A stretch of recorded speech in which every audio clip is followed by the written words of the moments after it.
Greetings, Earthlings, and welcome to the Obelisk. How's everybody doing tonight? Fantastic. How are you two? Wunderbar. Tonight, we have a very special guest, Randy Maugans from Off Planet Radio, come to talk to us about the Eye of the Needle. What the hell's going on in our matrix? It seems to be breaking down over the last month. Absolutely. Breaking down. It's crazy shit all around.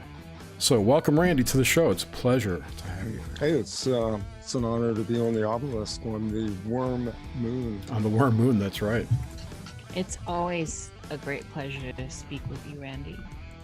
We are Sans astrologer tonight. Yes, I had, and that's my fault. I apologize to Vanessa. I lined her up, and then everything got so crazy in this last 2 weeks. As everyone Cunningham, knows. that's her last name. I just remembered it. Yes, and so yeah, it's my fault, and I apologize. So she'll be on the next one. I'm sorry, Vanessa out there. Randy, are you going to be in chat? I'm working on that right now. I'm trying to get this retarded MacBook to give me the link. You got it. Yeah, you got it. Kill a process. I'm now an app murderer. Get it. And that's perfect. I think we should all kill apps. Especially on a Mac. Can you hear me out there? I feel like I'm talking, and can you hear me, Jerry? I can hear you just fine. Yeah, Randy? Loud and clear. Okay, good. 5x5, baby. Let's see. I'll test the stream. Yeah. Okay, so I was telling Jerry and Randy this before this. I get these I call them downloads. I think more New Ager people call it. I'm not sure what they call it, but they call them downloads too. Do they really? Anyway, so I usually get them at like 3 a.m, and I usually sleep. I mean, it comes in, and everyone that listens to me on air knows I'm pretty laser sharp with stuff, and follow threads and .connect and all that. But when these downloads to me, I hear myself. Yeah, you did for a second. Sorry. When these downloads happen, I get sidetracked. That's why I try to lay down and just allow them to happen. But for some reason, this is highly unusual. I'm having one right now, and so I'm getting sidetracked. So I apologize ahead if I sound disjointed or a little maybe crazy, because it's happening, and I have no control over them. They come when they come. So You just said a heads come. up, everyone. You said come. Oh Lord, let's not sink into a cruising with steak. We won't. Don't worry about it. So, Randy, I heard your interview with Bernard. I forgot his last name again. Gunther. On whatever podcast it was. It was fantastic. I think were you on Freeman too? I was on Freeman. That was actually Freeman's last show of the year, and that aired in late December, last week of December. What was with his voice in that episode? It was so weird. Yeah, I don't know. we'll just count it as being maybe a little under the weather at the time, energetically. Oh, really? He was, you know, this is something that's going on a lot. I think a lot of us are struggling. I mean, look what you went through, Yeah. you know, in November. And then I had about 3 weeks ago, had bronchial issues that put me in the hospital for 2 days. And I know Freeman's been struggling. I mean, there's a lot of things going on. And this is the thing about it. We put ourselves out there energetically. We're really subject to attacks in ways that I don't think people completely Oh, understand. absolutely. We're plugged into these networks neurally. Yeah, that's something I've been talking about a lot in places. And it's also one of the reasons why I don't like to go live on cam as well. It's just like another way to psychically get a straw in you. Yeah. I'm less and less enamored of doing cam. The shows Emily and I do, we tend to do video, but the Eye of the Needle series has so far been all audio. And that's just, most of that's recorded in one sit down session. I may or may not have notes. And I just kind of whip through the material that I've got, some of which is not dissimilar to what you're getting tonight, too, Niish, which is the zip file that comes in. So to go back to Bernard Gunther interview, we did that. When did we do that? That was very early in the year. Yeah. Where we really just kind of delved into it. Every show that I do where I'm talking about the subject is different because it's a panoramic kind of visioning thing. Sure. That's really what the Eye of the Needle is. And it's evolving. It's evolving. It began with, the joke is, that's actually not a joke, it's true. It was a hashtag that I was using on some of my Twitter posts and Facebook as I was kind of assembling material dating back to 2012. I wasn't lost on me that as we went into 2019, we were 7 years out on the 2012 thing. And so following up on that, I began to get hits on looking at shows that I did in 2012 in that period. Because, you know, when we put dates on things, we forget that we live in a universe that's not really a clockwork the way we deal with time. I think Emily loves this line, Eye of the Needle 3, when I said nobody hates time and linearity more than me.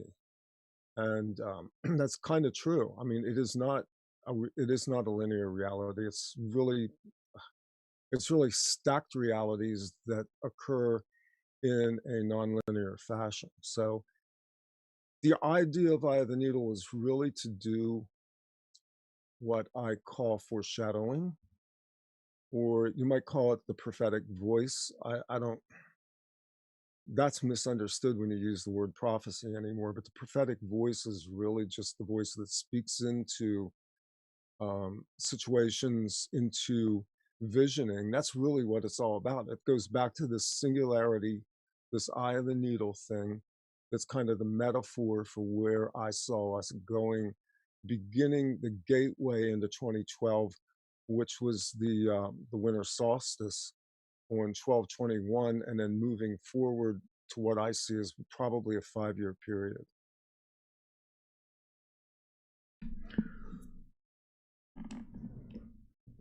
Forgot what I was going to say now. No, that's real interesting, and it is, and it's been a long trip since 2012 too. It seems like things have changed so much, and then at the same time, nothing's changed. It's so weird. The semblance of normality is amazing, but when you start to peel back the curtain, what you realize is a lot's changed. Yeah. And you kind of look at where we are, look where we've been since 2016. And this is controversial. You can put a pin in it if you want. But when I started to look at 2012 as the window, I began to look at what was going on in that window of time, and specifically what would have been going on in the middle of this period. Because for people who don't know, and most do, I did radio shows years ago that were based on prophecy, on biblical prophecy, specifically end times prophecy. And obviously evolved a long way out of that in my understanding about what maybe those mystical books are about, because I believe they're metaphorical. I don't think you can just throw them out, but you also, the way it's been interpreted by fundamentalists especially, they've taken it literally, but there's something to what is shown in there. And one of them is these time periods of 7 years and 3.5 years, the half periods. So half of 7 years, 3.5 years. So I looked at, just out of curiosity, what the hell was going on in, let's see, 2015. Yeah. Let's say about mid-year. And lo and behold, what came up was Donald Trump entering the race for the US presidency. And I went, that's pretty interesting. And so, not to mention, a lot of people woke up in 2015, or claimed to have. Me especially. That was the year that shit got real. For me, for sure. Sorry to interrupt you there. No, that's actually really important, because I think a lot of people saw that as well. My own wife said that she realized she wasn't awake until sometime around that period, whatever that means to people. I don't think that's necessarily true. I've known you for a lot longer than that period, Jerry. And then, it's all in degrees. Everybody's in a different place in terms of where they are in their awakening and their awareness. So that midterm period there represents a lot of things to a lot of people, not the least of which is the fact we entered another period of time that began this schism. And it was a fracture. It was like the thin line of a crack in a pane of glass. It's eventually going to rupture the whole thing. So I look at political leaders, entertainers, people of notoriety as sort of transient. They're fixtures.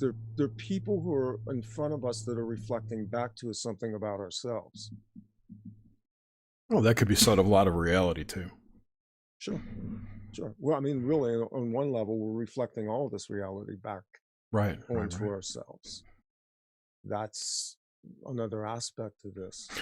So, and it seems lately too, there's a die-off of the older generation of those icons as well. Yeah. So there's like more of that. Yeah, exactly. Stores are dropping like crazy, and old politicians are dying off, and not Henry Kissinger. Well, some say he died in 1979 and was replaced with a clone. I think some say that about everybody. They do. He's in Gitmo, and he's a clone. So Randy, what are you having this background? And what's so funny is I, as everyone knows, I didn't have any religion forced at me, so I don't have a Christian backlash, how some people do. I have nothing to rebel against. So to me, the Bible, especially all the books that got cast out of the canon too, like the Gospel of Thomas, the fabulous Gospel of Thomas. Yep.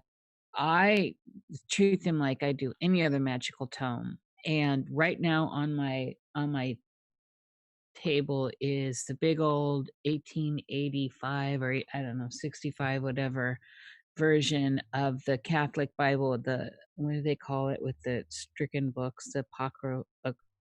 Dewey Rams. It's like Apocrypha or something. Apocrypha, yeah, where it includes a lot of those books. But I have been going over it recently in the last few days, and then today I'm talking to my friend JJ, who some Matthew verse came up, and one of her friends. I think a lot of people with all this stuff that's going on are looking at trying to connect what's going on with noted tomes, whatever the tomes are. But because I find the actual Bible interesting, because like I said, I have nothing bad to say about it. I've been astonished by some of the stuff I've been reading lately in it.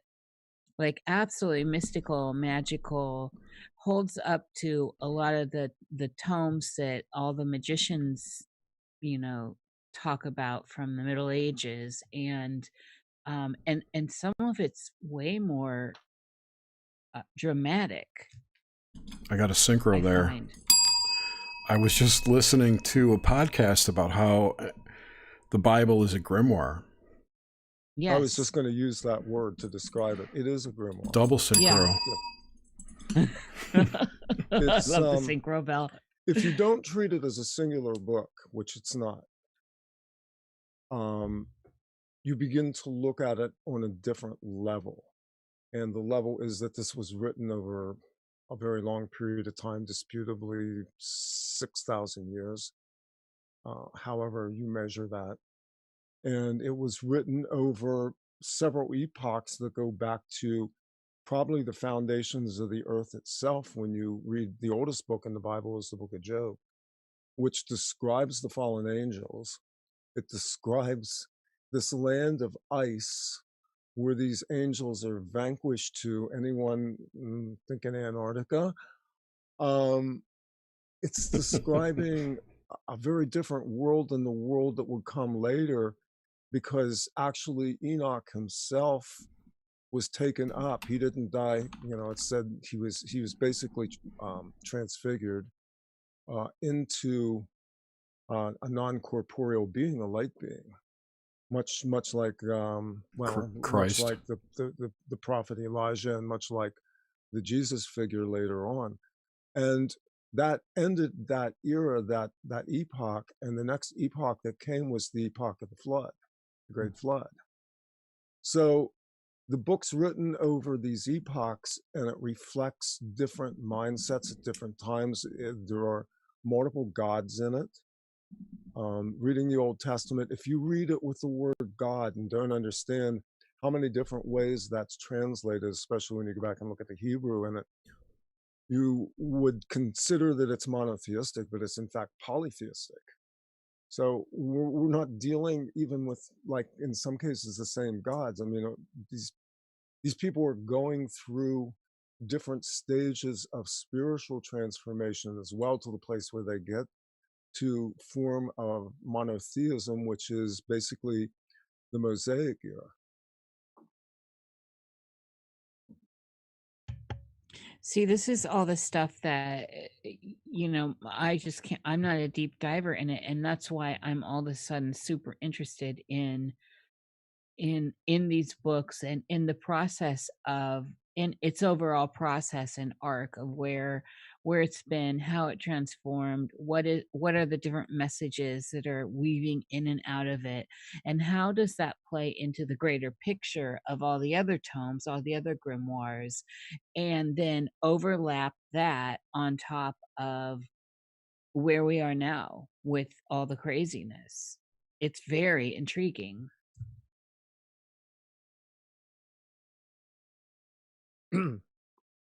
Yeah, I mean, it's in a lot of ways, it's reflecting back to us periods that we've passed through before in the procession of the ages.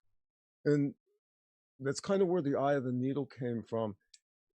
In one sense, it was using where we've been in the microcosm of the last, you could arguably say the last 50 years, because we've been in a very high level evolution period since the end of the Second World War, which was a demarcation line. And so the generations that started to come in post-World War II, the baby boom generation specifically, came in with something different. We were kind of the harbinger of the age of Aquarius, before the age of Aquarius really began. If you go back and you look at the 60s and you even look at the music, like the Broadway musical Hair, which was celebrating the age of Aquarius and the hippie movement. And then the New Age movement, as much as I hate that term, sort of became the bellwether for this new spiritual awakening. You had a lot of Eastern thought that migrated into Western culture. People began to talk more about their inner lives. They began to talk more about reincarnation. We were sort of transitioning away from this westernized monotheism that was brought to us by um, The Spaniards. Church of Rome. Yeah. Yeah, totally. I would even argue that wouldn't argue. I think it started in 1947. That's kind of Yep. the year everything took off from there. Totally. The Second World War was, it was the framework from which everything else sprung, including on what you would call the dark side, their hopes for the New World Order.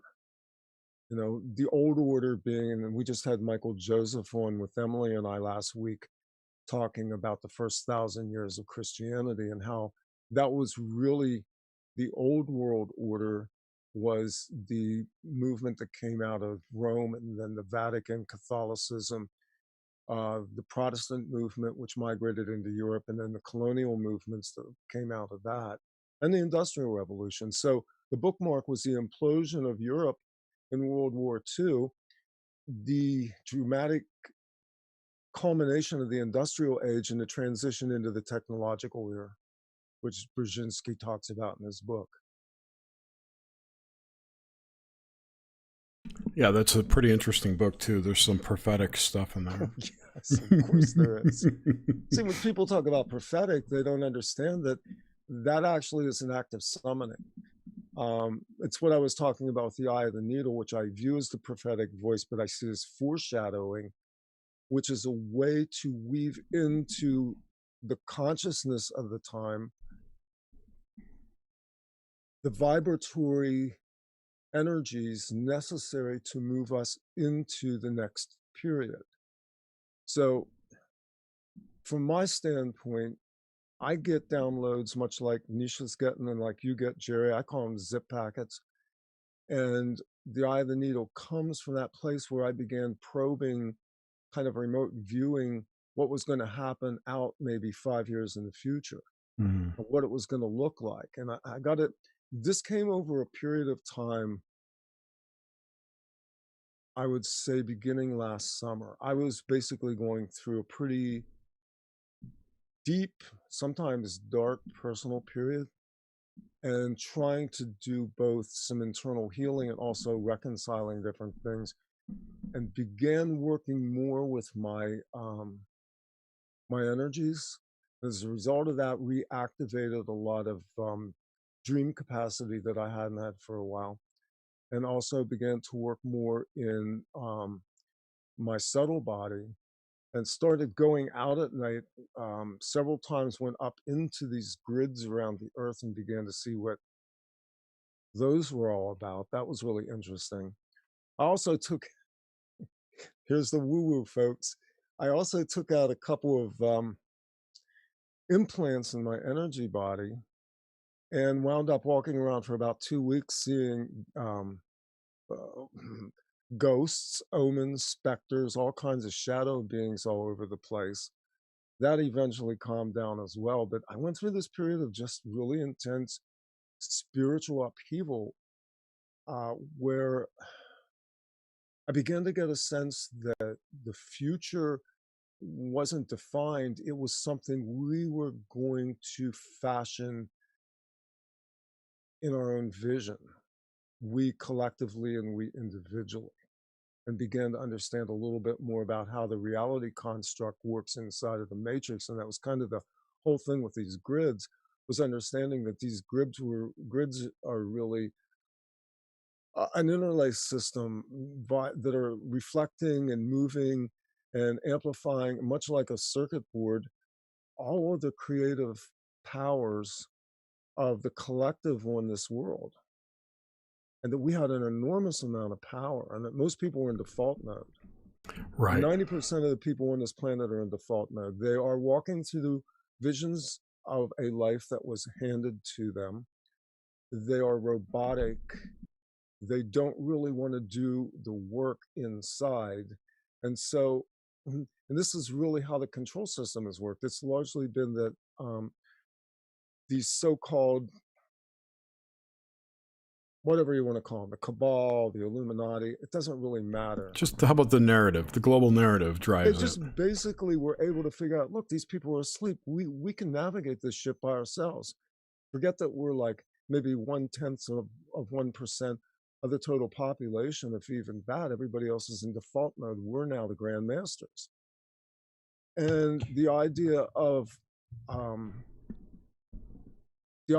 avatars and messiahs and people who came as teachers, whoever you consider, Krishna, Buddha, the Christ, whatever, they were the other side of that equation, which was trying to go, now you can make a difference. You can vision this for yourself. They were not trying to build religions. They were trying to teach people how to become, the buzzword would be sovereign. The buzzword, you know, it's kind of a tainted word, but for all intents and purposes, to become masters of our own reality, which we've defaulted as a result of a whole host of things that have gone on in life here and now and in life previous, and how people have basically not only been brainwashed and wiped in this world, but between lives as well. Sure. So the vision was to awaken whatever percentage, 3%, 5% of the population, which I think is doable, which then can re-navigate this thing back to a more reasonable mode, away from the necropathy that has run the planet for eons. When you were telling all this, I'm getting this imagery of the second Blade Runner movie, where, you know, it's the girl downloading, creating the memories and implanting, you know, everyone's memories are from a real source, a real seed source, but are not there. So like the main character that thinks he is, that thinks he was real, and you know, he in the end realizes, like Neo. like Neo, yeah, but where you think you're actually the dreamer and you're not the dreamer. And when this moment of realization where it's, but yet you're still, this sounds, it sounds contradictory, but it's, I don't, not in my head, it doesn't. Where you realize you're not the dreamer, but at the same time, you're dreaming the dream too. Does that make sense? You're like bilocated. It's the dreamer dreaming the dream inside the dream. Yes. It's a conundrum. It's a conundrum. It's a paradox. It's a paradox. But at the same time, it creates that friction, which does create that inner spark. And it's the inner spark that is that awakening feeling, where you become lucid to your own experience, to the I am within.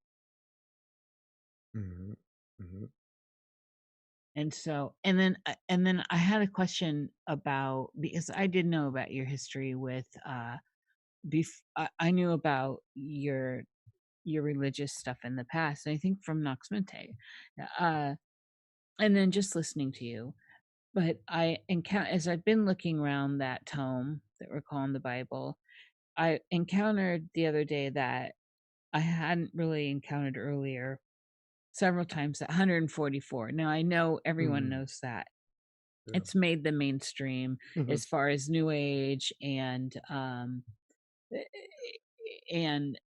truther community, all that. It's all over, but I hadn't encountered it in scripture. Like, I knew it came from there, I just didn't see, you know, I encountered it in Revelations. I don't know if it's elsewhere in the Bible.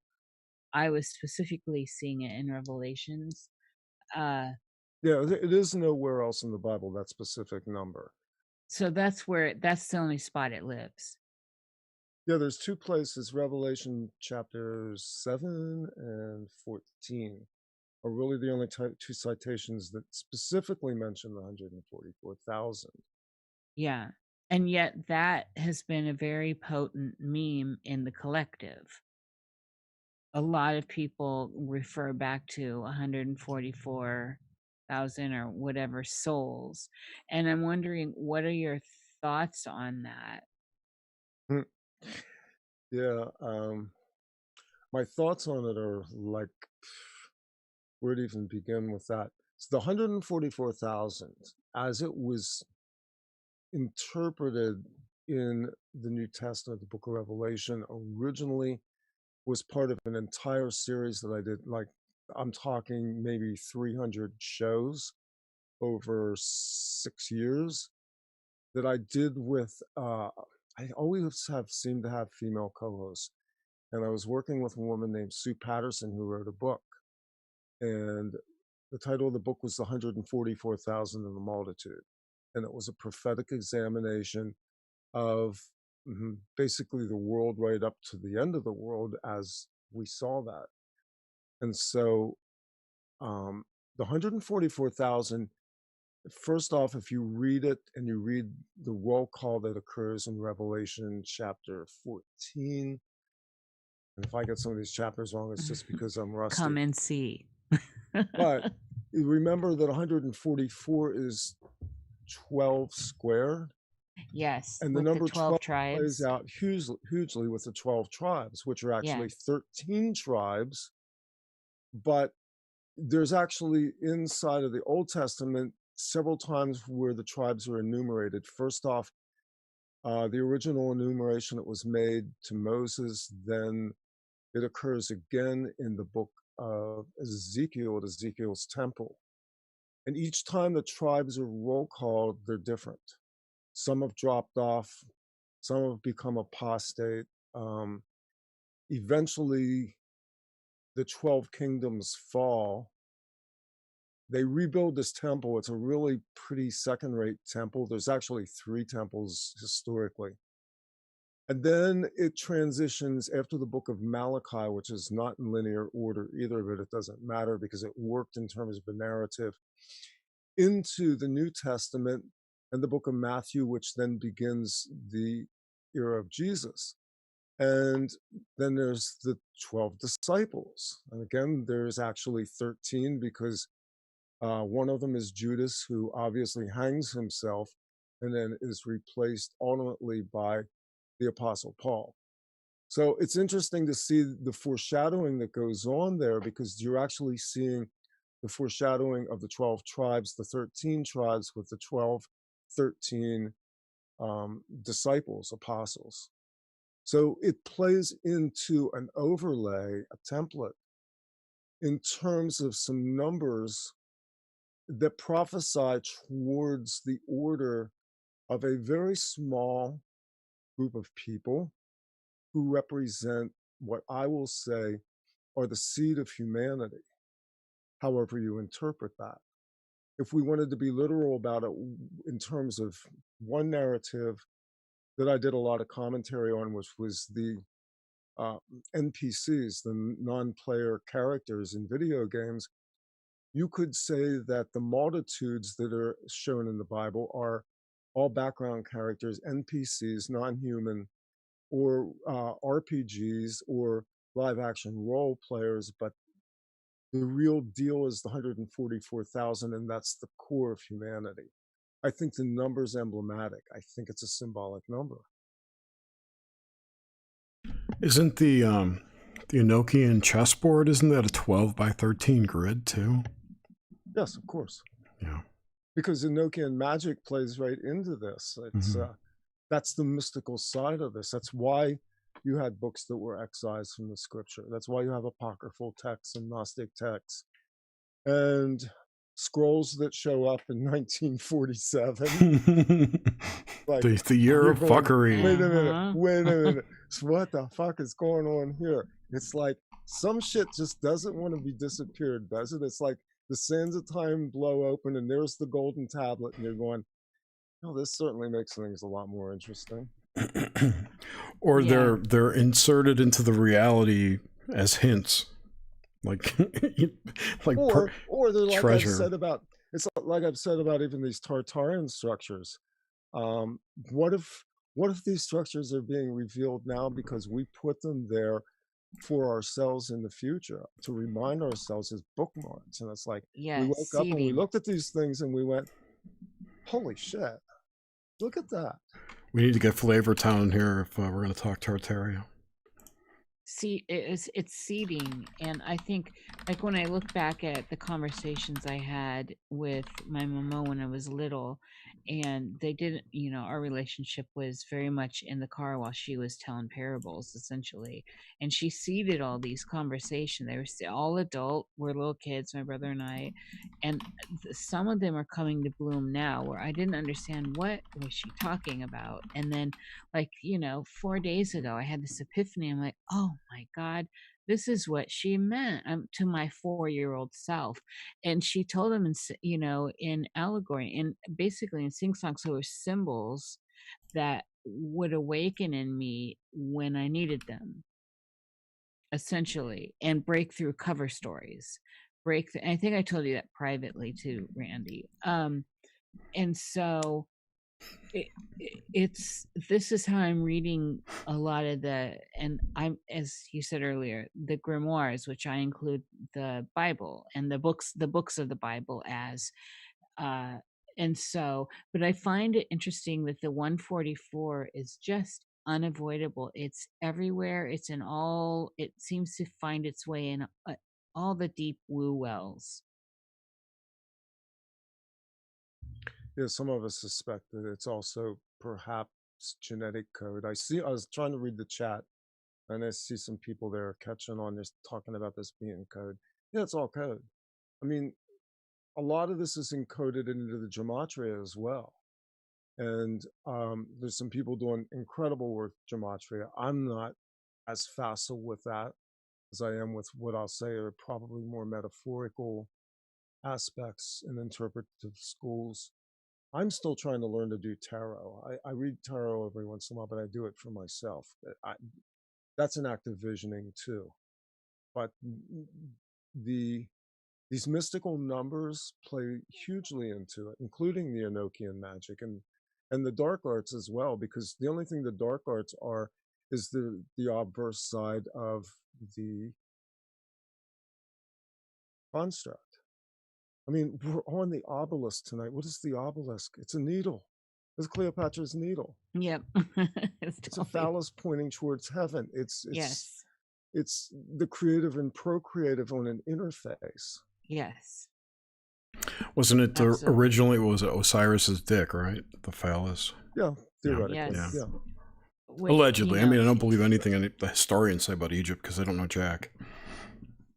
Well, it ties in also to the, from into other mythology with the Venusian stuff, which ties into the Luciferian stuff. It's woven in and out of all these different mythos. And so it's fascinating how that's where I come from, is how is this stuff kind of interlaced and woven together to create this bigger tapestry. And that's why I find it so rich to consult all of these tomes and see where they can take you as a whole, as opposed to their separate components. Yeah, it is a tapestry. That was kind of, drawing it back to the eye of the needle again, that was part of the imagery of the needle itself, was how you have this single eye on this very long pointed object that you thread through. Then the thread itself via the needle is inserted into the matrix, into the fabric. And the eye is the single eye. It's the one eye. It's visioning. You're constricting one piece of fabric using a metal, or, well, I guess bone was probably was used in the earliest needles, to then interface that into this tapestry. So in one sense, that was another side of the metaphor behind the eye of the needle, was that it was basically a means to enter into the fabric of the construct and begin to change the construct, while at the same time visioning it and working within our own energetics and our own visioning. On another level, too, it also acts as a filter. Mm-hmm. It's a constriction. You Yeah. have to constrict the thread to get it through the eye. Right. That's where we are right now. We're in, and I think Bernard Winter mentioned this in the write-up that he did for it, that we're in this period of constriction, this period when everything is just being stressed. And if you look around Yeah. the world right now, in 2020, it was like we shot right into it. Boom. I mean, there was no after party cleanup at all. We just went straight into it. It's the nightmare that never came in 2000. Now, see, their timing was off because they thought the millennium began in 2000. It began in 2001, and they celebrated it by taking down their twin towers. Mm-hmm. And putting up a new third tower. Right. Well, and then the Vedic stuff has been saying, you know, which has been on my radar, that this was, you know, Vedic astrology is really great for as far Yes. as predictive astrology, and this was always on the table for being a very eventful period with the alignments going on right now that harken back to you know, to a big event like to 9/11, and that we can keep going. Each little cycle back had something very significant, and uh and here we are. But there's also the fuckery of the Gregorian takeover of the calendar, you know, from the lunar calendar and the 28-day 13 months of 28-day cycles to the calendar that got taken over, uh and where we are now, and in a leap year to make the difference up. So it's always this weirdness of something that's conceptual, which is time. This constant uh twisting of the idea of time, and how easy it appears to be, looking back historically, it can get co-opted. Like the Gregorian calendar is a great example of that, in my opinion. That you can just sidetrack the whole reality. And hindsight is 2020. Exactly. Har. The trick is to have hindsight and foresight. Yes. Well, and that's what you do. You strip out the time factor. Yep. You go to the 0 point with it. And so, and I mean that's where I get into my deep woo, with that whole, on the personal level, with the 0 point consciousness as opposed to 0 point physics. And of course I postulate that it's the same anyway, and then you start talking droids and all that. You talk 0 point consciousness, and it's I call it the horizon. It's exactly the place where there's equidistance between forward and backward, the event horizon. And that's what I think these solar events represent to a large degree, if not in fact in metaphor. I don't know why, but I seem to get real high energetic hits on the solar cycles, big time, solstice and equinox. And the solstice in 2019 was huge. And I've got information that I'm going to be putting out with the next Eye of the Needle podcast that talks about what really went on, even in terms of what we call space and space energies and space weather, and the energetics that were literally bombarding the earth for a number of days, and how we're going through time shifts as a result of cosmic forces coming in. I don't view space the way the normal models are predicated. I don't deny that there are bodies up there and that there is something around us, but what it is exactly and how you get there is another issue completely. And Emily and I've talked about this for years about the fact that we think that first off, space is actually an internal space, and that you enter it through water. But we have these energies around us that are cosmic forces that seem to project energies into the earth to which we are connected. So it's almost like again, like a circuit board. It's like the circuit board lights up and the logic gates shift, and a whole new process starts rolling.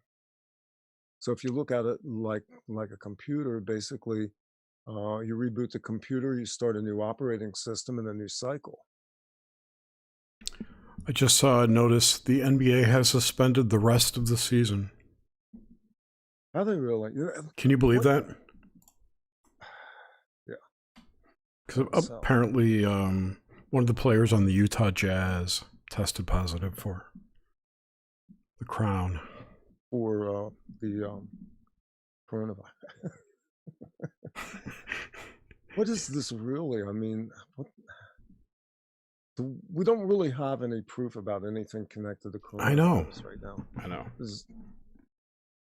Tom Hanks and Rita Wilson. Wait, I just saw Tom Hanks and Rita Wilson tested positive for it. This to me, in the download I received when I made the tithing of Melchizedek, which was ahead of this whole thing with the locusts and the viruses that include the mystery virus in Brazil and in Africa, is a bloodline war. Sorry. That's confirmation. The dogs. Or like the beasts want to be heard saying this too. To quote Castaneda. Confirmation. It's a bloodline war, and where I follow that up with House of the Holy Blood. Also, there's more to it than that, but there's a lot going on with exposure of DNA strands. There's a lot going on with what I call the event horizon, which was when we hit the singularity, which I believe we already hit, and we're dealing with the time shift back. Yep. And you know, Jerry and I really got into that in the Conspiranormal podcast we talked about.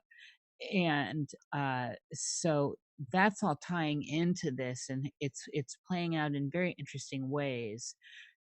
So it's interesting observing it and being in the water with it, so to speak, this whole process of what is becoming the virus of the day. I mean, they're calling this pretty close to a pandemic. They declared it a world pandemic. There just aren't enough. There's not enough data. Confirmation. Yeah. There's not enough data.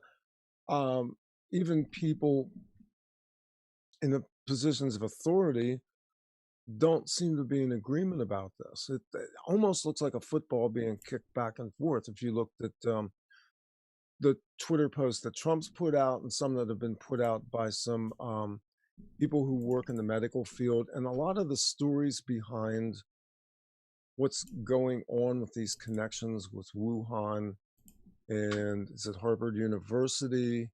And then there's the bioengineering projects going on where the CDC owns all these patents, and the Bill and Melinda Gates Foundation connected to the Mayo Clinic. And there's a lot of hands in this that have no interest at all in telling you the truth about anything, but have a real big vested interest in creating a climate of panic.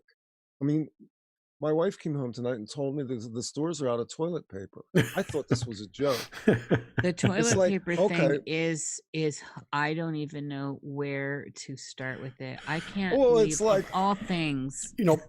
Paul Watson put out most people they don't have to worry about shitting because they're not going to have enough food to worry about. Right, exactly. Seriously, of all things, Well, I toilet mean, paper. Paul Watson today put out a video and he was talking about specifically the toilet paper thing, and he mentioned that when people go into panic mode, they buy big things to make them feel better.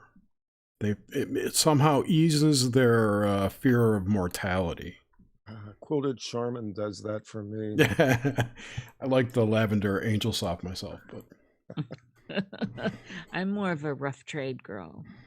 I just like some gription in my Cheap and TP. rough. Just kidding. Well, Oh, ta-da-ta. It is. It's that. I mean, you can't make that stuff. The American population with the toilet paper run is. It's a meme. It's unbelievable to me that is the level in which, with the idea of a threat, that's what what people would be having a run on with, not other things that might be more conducive to the narrative that's playing out, but toilet paper. And here's a good question. Do you think that this virus, however it started, is an attempt to disrupt something that was in play? Or not in play, but just that was moving forward? Like, I don't know what I'm trying to say here. Is it a diversionary tactic? Or is it something natural that's occurred? What do you think about that? it is, I think I described it the other day in a tweet as a multifaceted cover up. If you look at the financial system, and we've been sitting on this ticking time bomb for years, the bond market specifically had incredible weaknesses. The Fed, which has basically just been dumping money into the system with no support at all.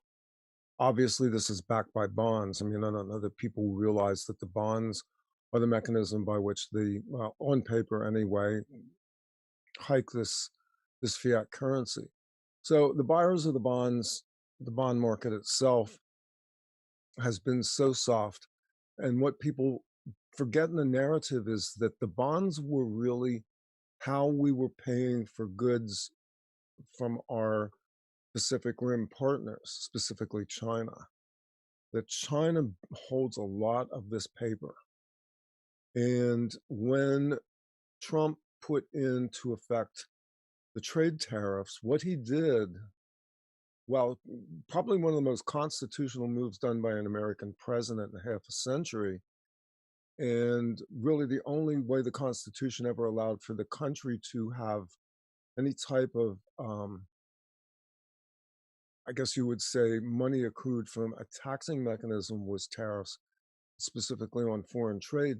What he was effectively tariffing was the return on investment that was no longer going to happen on these bonds that had become nearly worthless paper that China held in great abundance. And now even the cash flow back and forth between the banks was going to be taxed at this level. So, while on the surface it looks like they're playing a fair game, they're really not. We've basically left our foreign trade partners holding bad paper in exchange for all these cheap goods that we've imported for the last 35 to 40 years. Just have another news flash. Apparently Trump is suspending all travel to Europe or from Europe. This comes into something interesting because I think I put a lot of stuff out on Twitter, and a lot of it's just stuff that comes off of the top of my head. But it's not lost on me that this could be a move towards isolationism, where we just basically, the horrible reality of it is that America outsourced itself over a period from 1974 up through the early 2000s heavily. I mean, from the time Nixon went to China and negotiated the first trade contracts with the Red Chinese, we have seen a steady movement of our plants our infrastructure, our shipping, our logistics sent offshore. And basically, we've been sitting here with boats and container cars coming in, dumping goods on American shore, while America is not really, we really haven't paid our bills. We're not a good trade partner, and we're forcing them to use our dollar under Bretton Woods, which means that we have more ways of screwing them than they have orifices to protect at this point. Now, that's kind of crude, but I don't know how else to put it. It's a pretty crude operation. You need boatloads of Vaseline for this stuff. Yeah, and that's kind of what I was asking in a roundabout way was, is this a stab at globalism? Because... Yeah, globalism. Yeah, I do see this, and this is part of the whole visioning thing, is that what I've been seeing is the world's going to look very different by 2024, 2025. 2021. I think you're going to have an isolated America. I think America. Well, yeah, 2021 was, of course, supposed to be the, that's the checkpoint, and then 2030, everything's supposed to be in the bag, wrapped. Yeah, but that's not such a bad thing. I mean, the isolationism? Yeah, if we could bring our manufacturing back to the States, I mean, this is definitely going to wake up people to start manufacturing businesses, especially if the credit market loosens up, which it undoubtedly will, especially with the Fed lowering rates, and I'm sure they're going to lower them again. If not going negative. There's not much further to go at this point. It's True. Like you dropped your underwear, but it's still over your ankle. You're going, well, I still have another half-inch to go. No, you're already naked.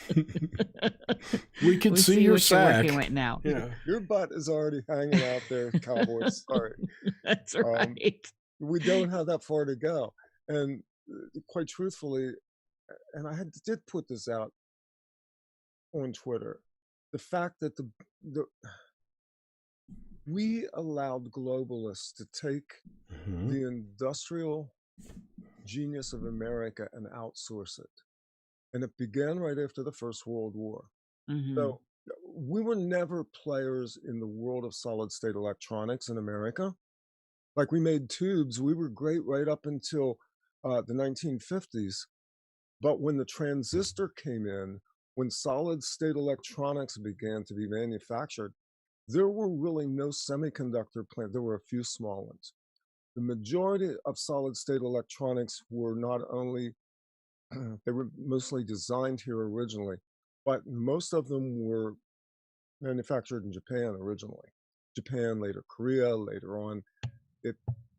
We were never players in the technology that we had basically engineered coming out of World War II. I thought the aliens brought them from Roswell, right? Roswell. I was Jerry and I were just like, I'm going to go right in there. Here we go, the aliens. Yep, got it. Yeah, well, you look at like, what is it, Fairchild, Bell Labs, and TI are basically the semiconductor creators or manufacturers that survived, or that strived rather, and then it all went overseas. You're right. Yeah, no, well, that was the deal. The deal was that Japan as a conquered nation would then become part of the New World Order. I mean, you have corporations like Sony, which is a Rockefeller corporation. It's Standard Oil New York, but they took the letters and they made it Sony and told you it was some weird Japanese word that doesn't exist, and then sold you a shit ton of electronics with it on it, of which I plead totally guilty. I bought all kinds of Sony stuff, but we never manufactured it. And when we got to the computer era, other than the homebrew clubs, we really never manufactured computers either. That was all foreign trade. The computer revolution. Yeah, even the ones we did make, the parts were all outsourced from overseas. Yeah, the components definitely were. Logic boards and still are. Yeah, still are. I think Intel actually makes their own chips right now. I think there is a fab, and Apple actually does have a plan. I don't know what it's producing, but mind control devices. Probably. Well, there's the good news. The good news is that the secret space program's been manufacturing shit in space for the last 60 years. No, we don't want to talk about the ICC right now.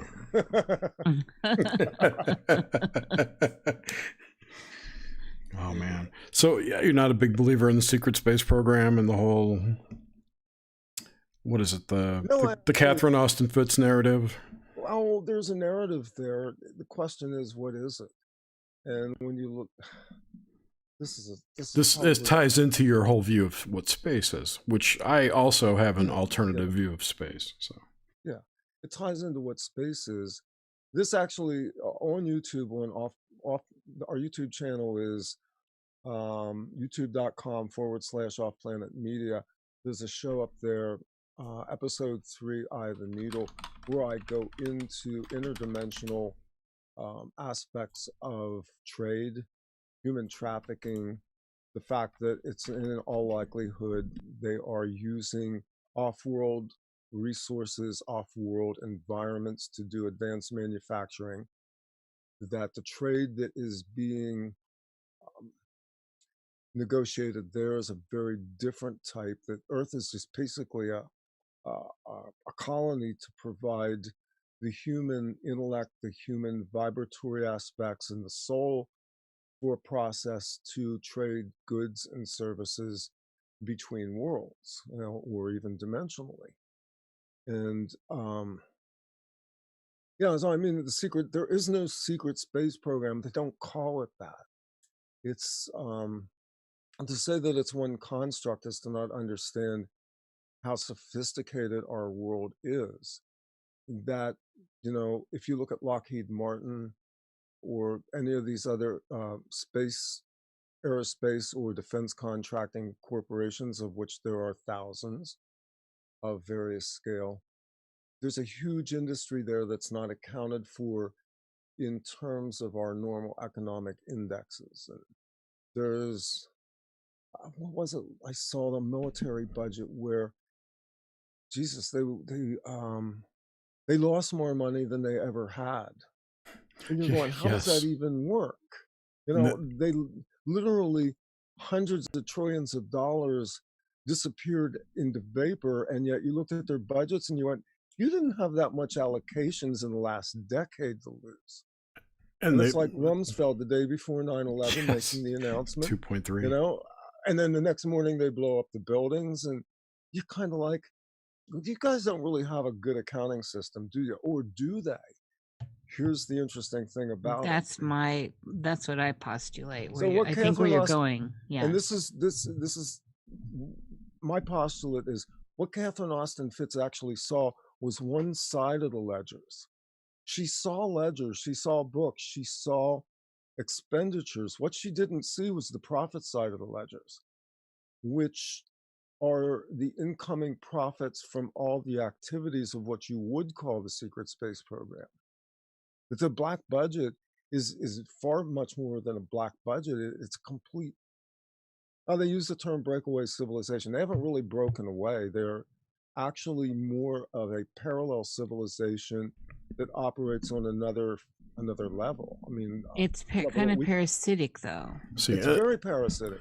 Yeah, I tend to think that the secret space, quote, the air quote secret space, is underground, or some of it is. Even Antarctica, it's not in public view, but I don't think it's in space. Space is a So there's the interdimension aspect to this. Oh wait, I just want to say one more thing too. Sorry, before I do want to hear what you're going to say.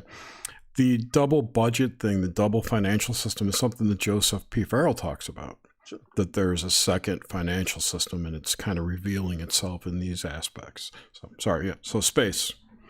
Well, if you've heard of the comprehensive annual financial reports as well. Sure. Right. Sure. And that's the double bookkeeping system that every government, from your local municipality right up to the Federal Reserve run, mm-hmm. which is basically reserve funds held in secret accounts that function as slush money, off budget, completely legal, by the way. How that works, I don't know. You do that shit, you'll be 30 years in some federal prison somewhere. So space and what goes on under the ground are that's complex. There's a book out there. I don't have it in front of me right now. If you've heard of Peter Moon, Peter Moon's Yep. published a number of books, series based on the Transylvania series. The Radu Radu Cinnabar. Cinnabar. Yeah. Yeah, the Transylvania Sunrise was the first book, and there's like 5 books in the series, and the newest one is The Second Tunnel Under the Earth. That book goes into some very interesting concepts that will challenge, and anybody that reads this book can go back and look at what we've been saying on our show for years. This will challenge every premise you have about space, gravitation, the Earth itself and how the Earth is constructed. That book goes into the fact that there is, in fact, another system inside of the Earth, another sun, which is actually another vortex, another dimensional portal. And once you begin to understand that you have a world within world structure, which was kind of what I was alluding to in EOTN3, it doesn't matter whether it's up or down, because in space there is no up or down anyway. Right. Right. It's just next or previous. And the gateways into these things, we've just known this. It's like we've known it's water. I mean, there's just everything about our reality says that water is a portal. It's a gateway, that there's something going on there.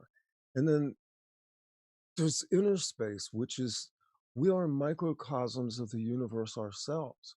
Everything that exists in what you would call the universe exists inside of us. I mean, look at our bodies. We're a vortex.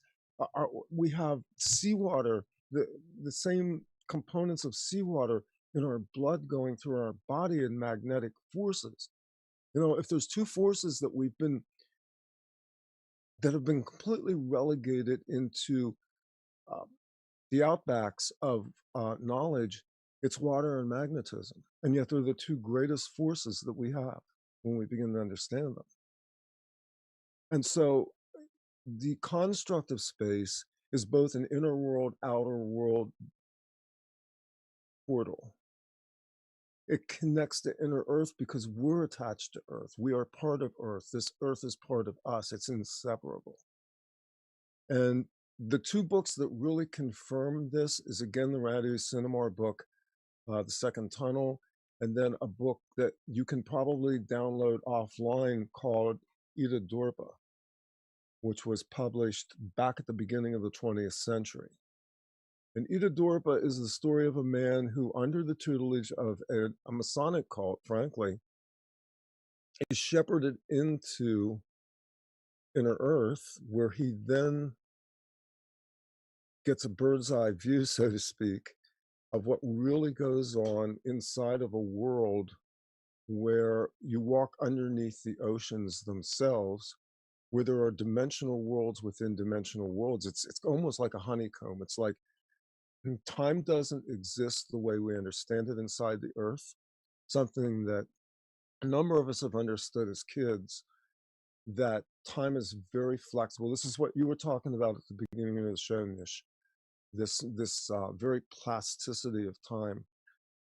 Gravity doesn't function the same way. In Ida Dorpa, the main character is transformed at one point. He's taken into a Masonic lodge. He's a man of probably about 30 years old. They age him to the age of about 70. They turn him into an old man. And you'll find out later in the book that they did this because he goes into inner Earth. He actually starts to reverse age again. So if you read that book and you read the Second Tunnel book by Radu Cinnabar, your concepts about almost all of mainstream science are going to be challenged. And this is exactly the journey that I undertook when I started my show 10 years ago.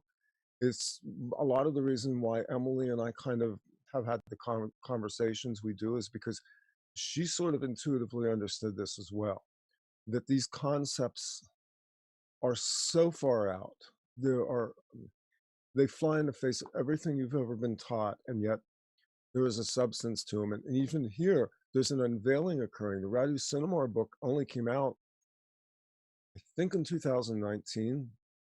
So, some of the things that I've been talking about, that other people have been talking about in terms of gravity, in terms of time, in terms of what goes on inside of the Earth, all of this stuff is now being unveiled in pretty amazing ways.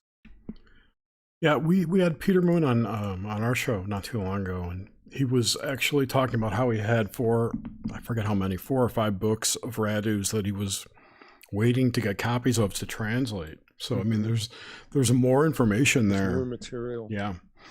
That I was alluded to as well by Moon in the epilogue for the Under the Tunnel book. Yeah. That I mean, they have to release this stuff under the title of fiction. And of course, as always. But too. But you see, all of your great truths are veiled in either as fiction or as in metaphor. What we were talking about in terms of the shadow language, the prophetic voice, all of it is woven into the fabric of this reality. And this goes back again to the people who are in default mode for so long, who have allowed somebody else to do their thinking and their knowing for them, is that when you're in default mode, you will accept the narrative that's been given to you. And for whatever reason, there are those among us who didn't come into this world accepting much of anything. I was one of them. Totally. Hello, me too. Me three. Bullshit all the time. Rebel Gene.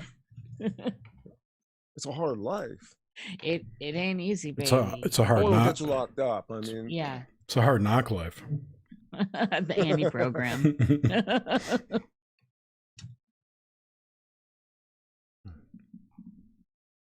Sorry, I'm reading Twitter. You guys, I swear. So with all this that we're talking about with timelines and all that, and I appreciate you saying time slips. That I that's where I go with it instead of the whole Mandela thing. But maybe it's a shout out to Starfire. I don't know. So with the collective meme, and I'm going to use that word, going on right now, tied into all these different ideas of prophecy and resets, endings and beginning, tens, right? The 1 is 0 and all that. How do you, from your view, Randy, how do you see us, how do we ride this out gracefully? Yeah. I don't know about gracefully. Certainly not going to be comfortable. Well, it's not going to be comfortable, and we can't take away the fact that it's very, whatever real feels like, it feels that way too. So we're in the sensate of it. We're experiencing it. We're having an experiential lucidity around all of it. And there's certainly the apparent idea of time with it, because there's a causality effect. Grow comfortable with paradox. It's becoming stronger all the time. There are the way that we've determined reality has largely been based on a very fixed construct of what is, quote, normal, of what is perceptually accepted. And I'm seeing it in the mainstream, in people, IRL, real life, where even what I call mainstream people, their narrative is breaking down. Like, in some ways it's been gentle. It's like taken very long time to do, but if you watch the evolution from standing back and watching human beings, their reality is constantly being changed anyway. Before 2001, who would have guessed we would have a Department of Homeland Security and that we couldn't get on planes until we were body scanned, anally probed, had our luggage torn apart, and 4 guards go through our pockets. But that reality came very quickly. We're now bumping up on this next thing, which is whatever coronavirus really is They're attempting to install yet another layer of control. But the reason why they're doing it, the reason why they did a 9/11, which was obviously a prophesied event. Even the Bible talks about when the towers fall in the book of Revelation. And that wasn't lost on me when I saw 9/11 happen. So now we're in the era of the plague. We'll call it the plague. We'll call it that because that's what they're calling it. And it is a means to install another level of control because of the rising of the 144,000. If you stay with the Bible and you just stay with the metaphors, what you see is that all of this shit is going on in the world. There's plagues, there's floods, there's earthquakes in diverse places. There's sun turns to darkness, the moon turns to blood. Gosh, where have we seen that? How many blood moons have we had in the last 3 years? Didn't we have A an lot. eclipse? I know. It was Let's in talk 20. about that freaking eclipse, man. That thing was That was definitely another reality changing event or That was a demarcation. checkpoint. Yeah, that was Yeah. a time shift. there are That three was a little- supermoons this year. Yes, and we have another American eclipse that will occur in 2024 as well. So they may be bookmarks. They may be the dual portals of this period that we're in now, which is this window, this constriction, this eye of the needle thing. And the way we get through this is we become flexible enough in our thinking, our reality, and even our physicality. This is important, that we can go through this. A virus is not going to kill you. You will die when you are supposed to die.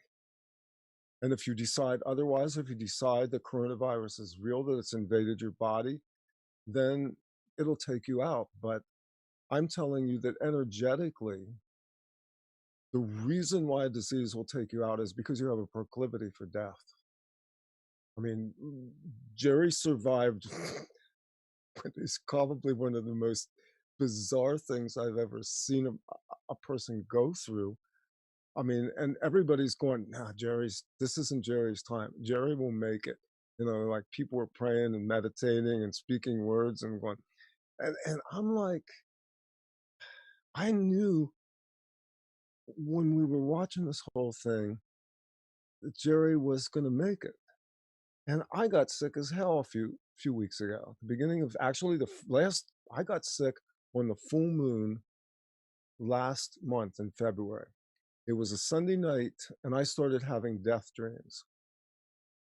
I finally got sick enough that I had to go to the hospital. I literally could not breathe anymore. And it wasn't lost on me that snow moon that we had, which was, I think, February 8th, I started having all these death dreams, big time. And Can you give us some of that imagery? You know how I love the dreams, And especially just that kind. as an aside here, right before I started getting sick, I was seeing 9/11, 911 everywhere. Wow. So, I mean, it's not quite death, but yeah, it's the same thing. Wow, that's a harbinger. Yeah, the dreams themselves were pretty dark. They were actually frightening. Like I saw myself literally leaving my body several times again. Um, but I also had the sense that there was around this something that was feeding off of my energetic body, and that was kind of a form of, it's a snake or a worm. Wait a minute, it's the worm moon. Yeah, I saw these parasitic entities that were draining me. And I had actually been sick since November. Like we went to Kentucky over Thanksgiving. I was not feeling well when we went down. I sort of rebounded, and then I got really sick on the way back. And I never recovered from this. We got through the holiday season and I managed to rally a little bit. But I would say I'd been ill for a couple of months. And the message I kept getting consistently about all of this was that I had to decide. And this is something I've gone through for about a year. Like there's been a couple of sequences of this. I had to decide I wanted to live. And I don't think that message is just for me. I think most human beings have to decide right now they want to summon their life force to go through something that's spectacular, that's going to be incredible, but that we have to go through a fair amount of discomfort with because we're basically dismantling a world system. Yeah, I agree. On just stepping back a minute, Yeah, can you describe the worm? Did they have teeth?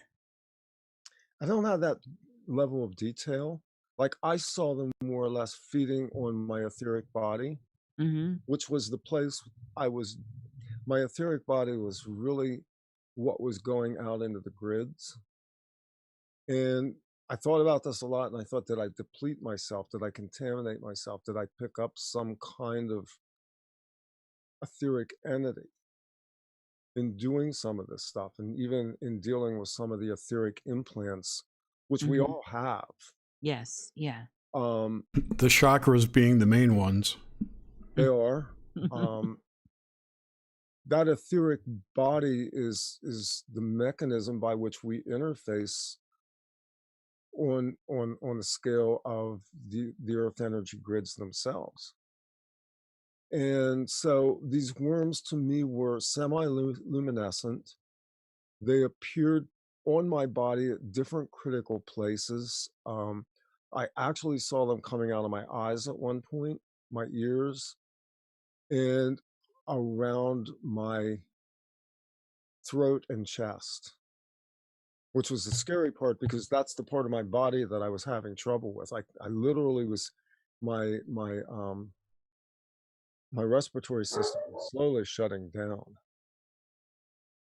And I even find this of interest because some of the work I've been doing with a couple people lately, uh, with beacon type, toroidal type stuff, the worms have been coming out like pushing towards what we're doing, and it was very unusual imagery for me to encounter. But they're wormy, and but they did have teeth.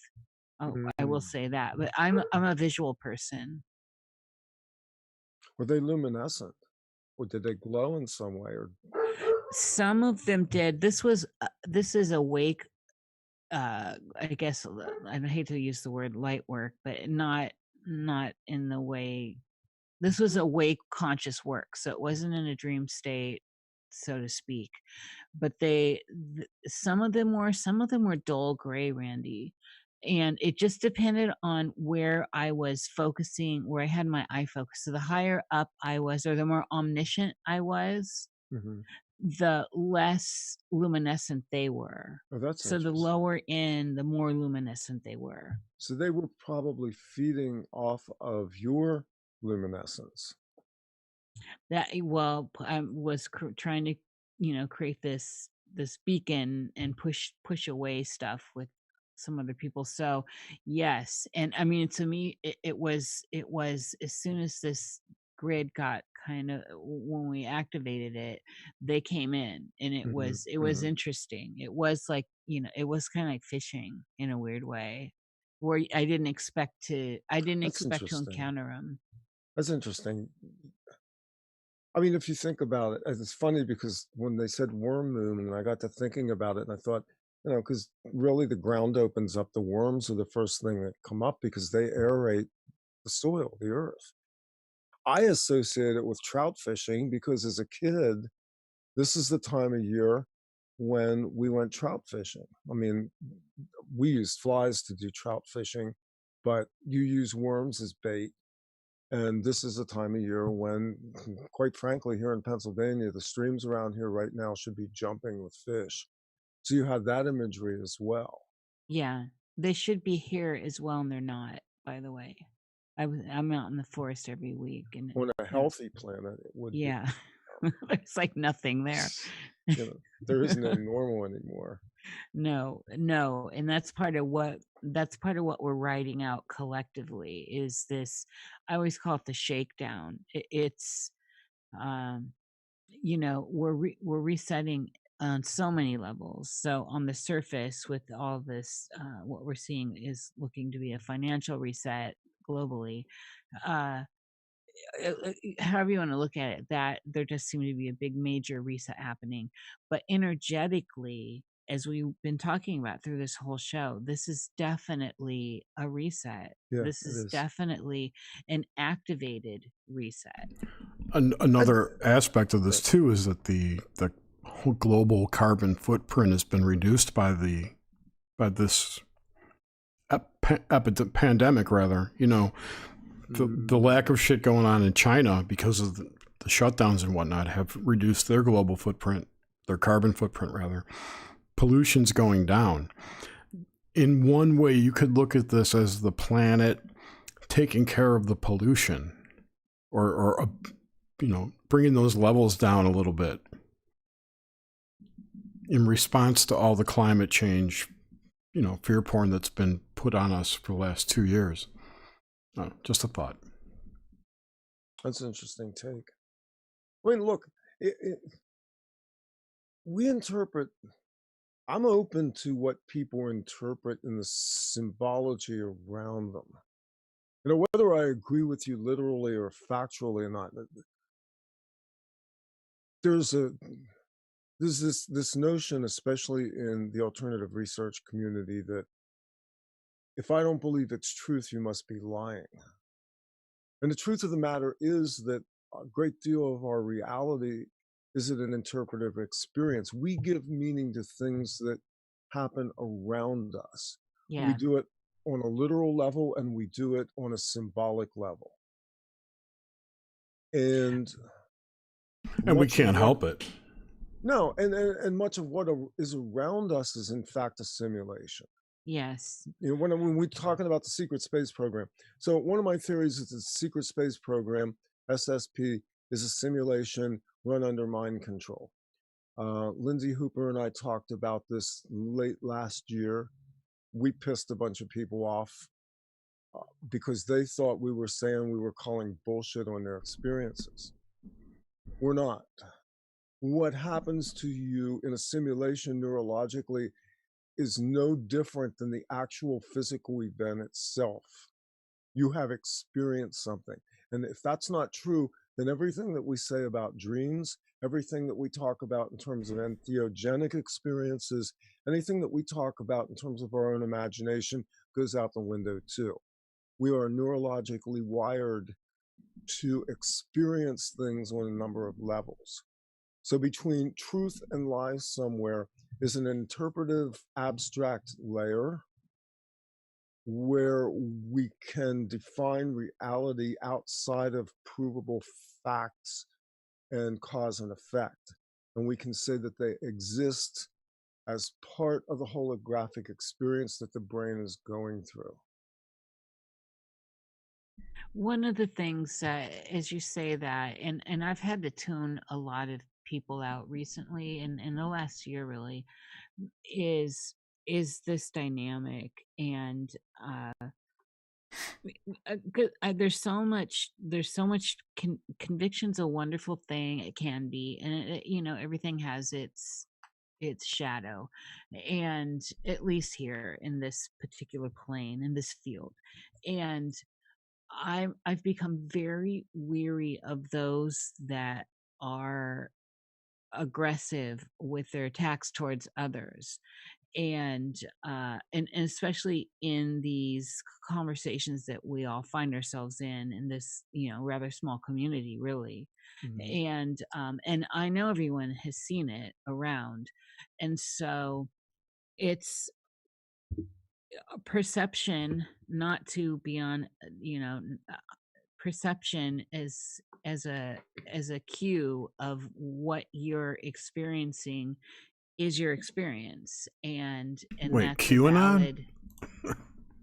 Well, it just whatever coming at the personal attacks I'm seeing by people that think they hold the holy truth, you know, screaming holy, holy, holy. And look at the nonsense that's going on between like Corey Good and CW Chanter and Cliff High right now. Name names. I'm just saying as an example that, you know, all the fighting over who's right and wrong. It's very I've become increasingly confused by that aspect of how we are trying to navigate the fabric, the cloth here. And when we start saying this is my truth is the truth, therefore your truth is not the truth, or your truth is has flaws, and let me tell you how your truth has flaws. And then this idea of what I can see physically is the solid truth is weird. It's making me weary, because it's cutting out the possibility that there is anything else, that it's narrowing in, it's blinders. And uh I'm feeling like there's a big disservice going on to this whole let's work together and piece this let's work together and piece this and see what we have, rather than I'm negating you completely because you just said this or subscribe to that. It all sounds vague, and I Well, don't want so to. that proposition actually has been laid on the table of a number of times. And we use Corey Good as an example because he's the infamous example. It isn't about Corey or his narrative. It's about the fact that on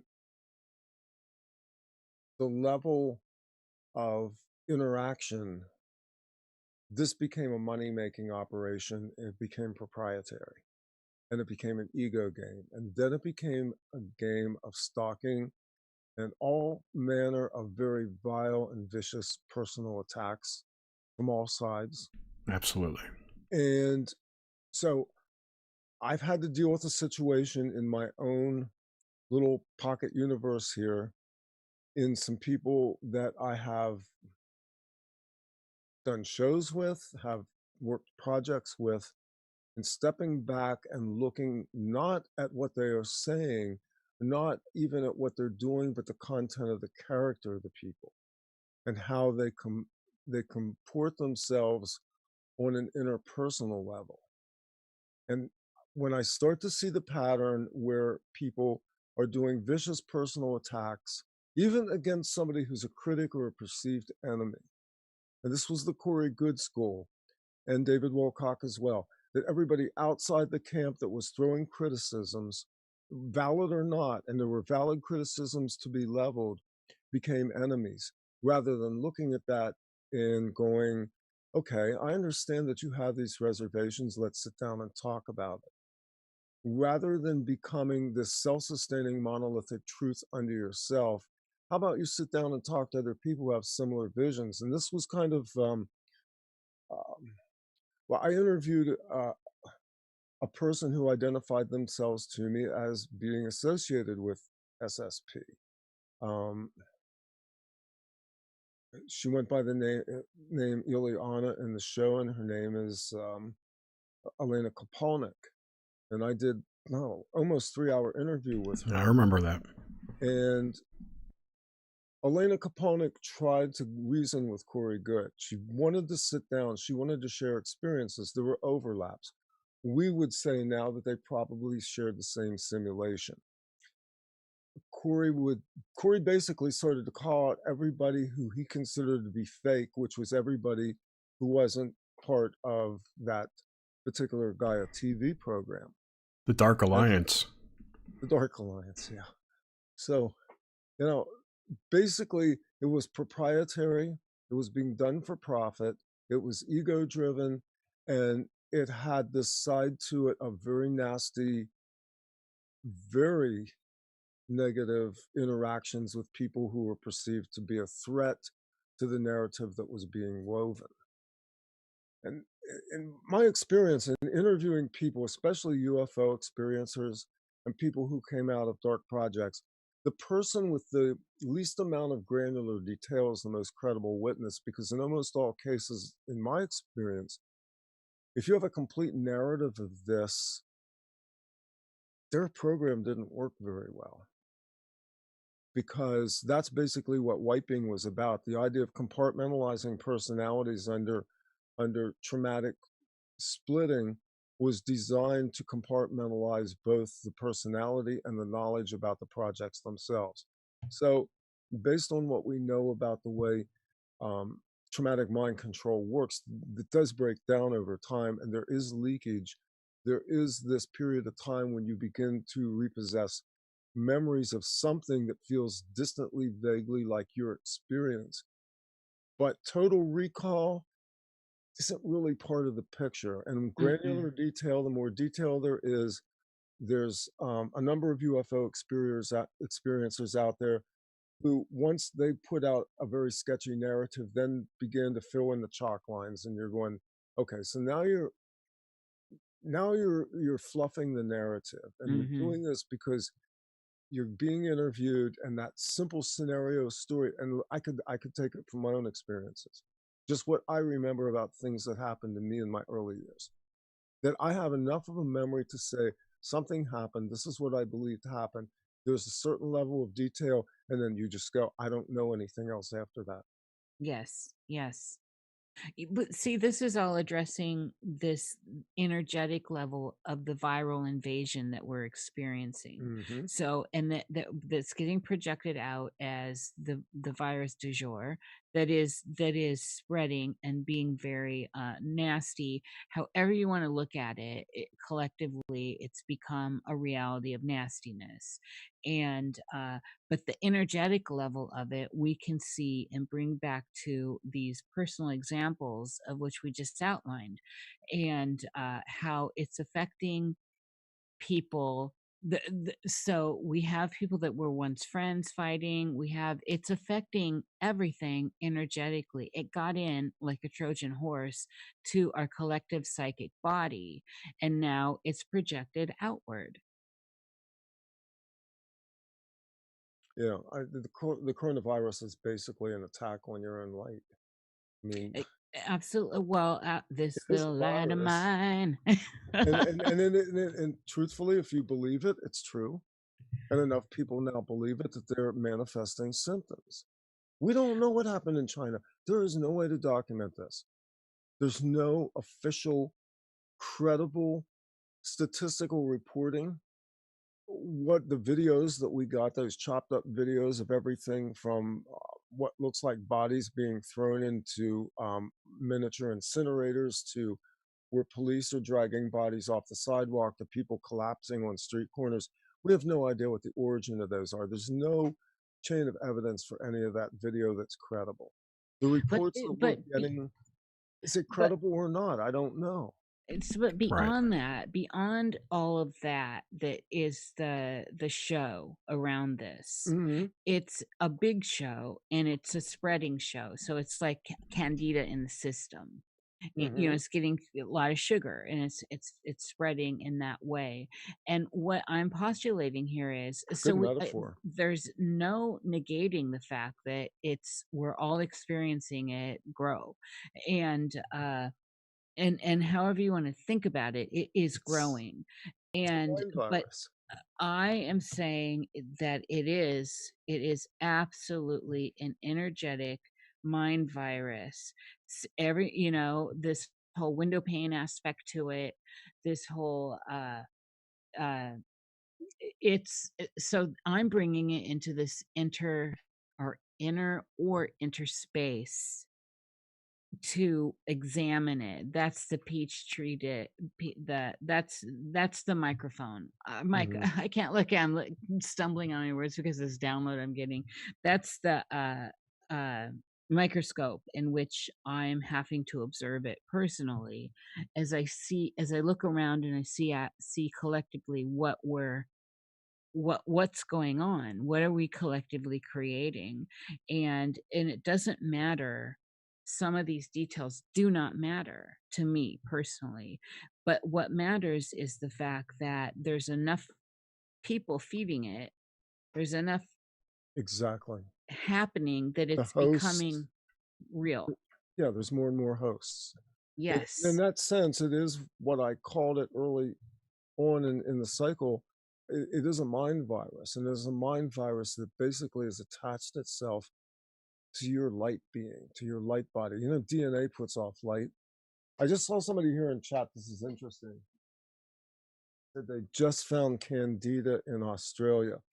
I have been I Antarctica. thought it was Antarctica.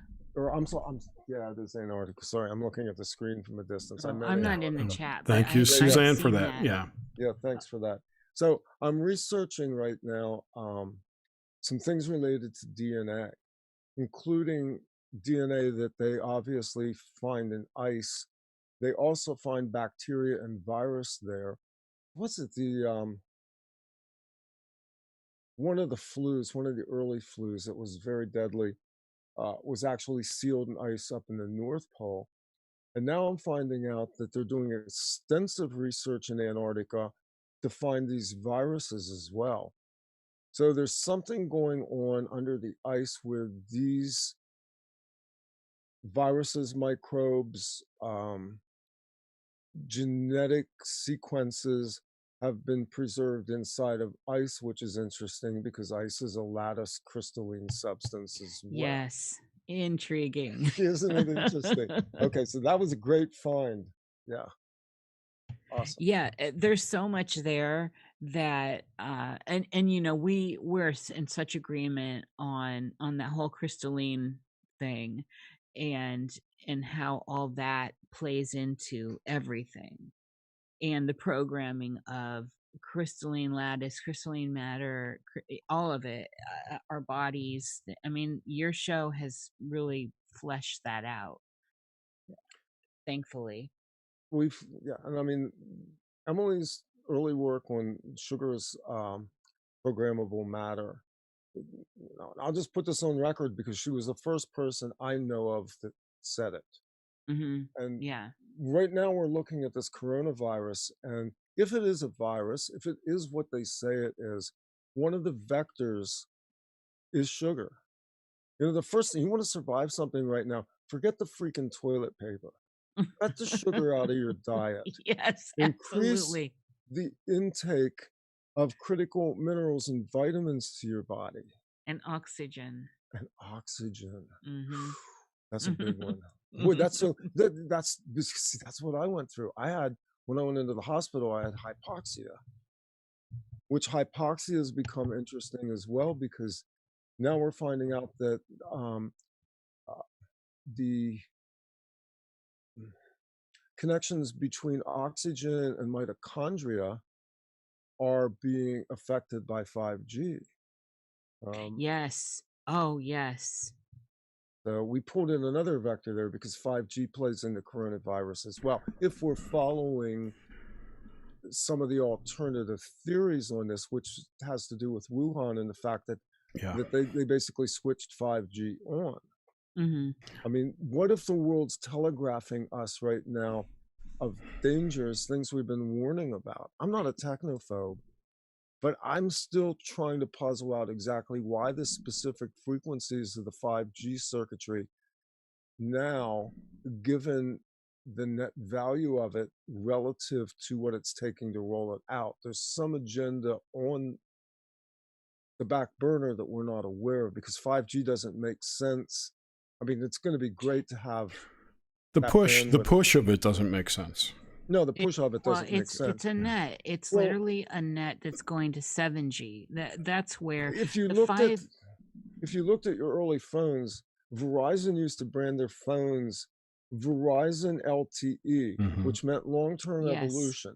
Verizon had mapped out the evolution of their mobile networks over a long period of time to go from 3 to 4 to 5G. I don't know what was before that because mobile systems were very different in the 80s and even the 90s than they are now. I mean, we've gone through not just evolutions, but complete changes in infrastructure in terms of how mobile has been operated. It's completely different now. It's fully digital.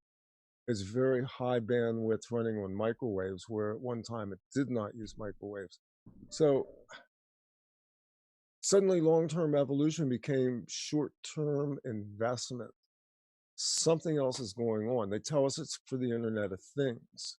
Well, what are the things? What if you're the thing that's supposed to be on the Internet of Things? What if you're an object? A smart actor. Yes. So hold that up there, Jerry. Hold that up. Show it close. We're not. There you go. It's I'm showing an M5 stick I bought, which is a IoT development kit. They're already talking 6 and 7G. 5G was just getting to the proper getting the tighter weave in the net, so many feet apart, and that whole Internet of Things, and working with, I love the imagery because it is a net and connected in with and this, I don't care if we're talking Morgellons, I don't care if we're talking crystallized matter within ourselves, including stuff that we take in like salts and sugars and those kinds of things. And then at some point, where do you differentiate between G and D? There's a whole many, there are a lot of layers here that my mind is weaving together.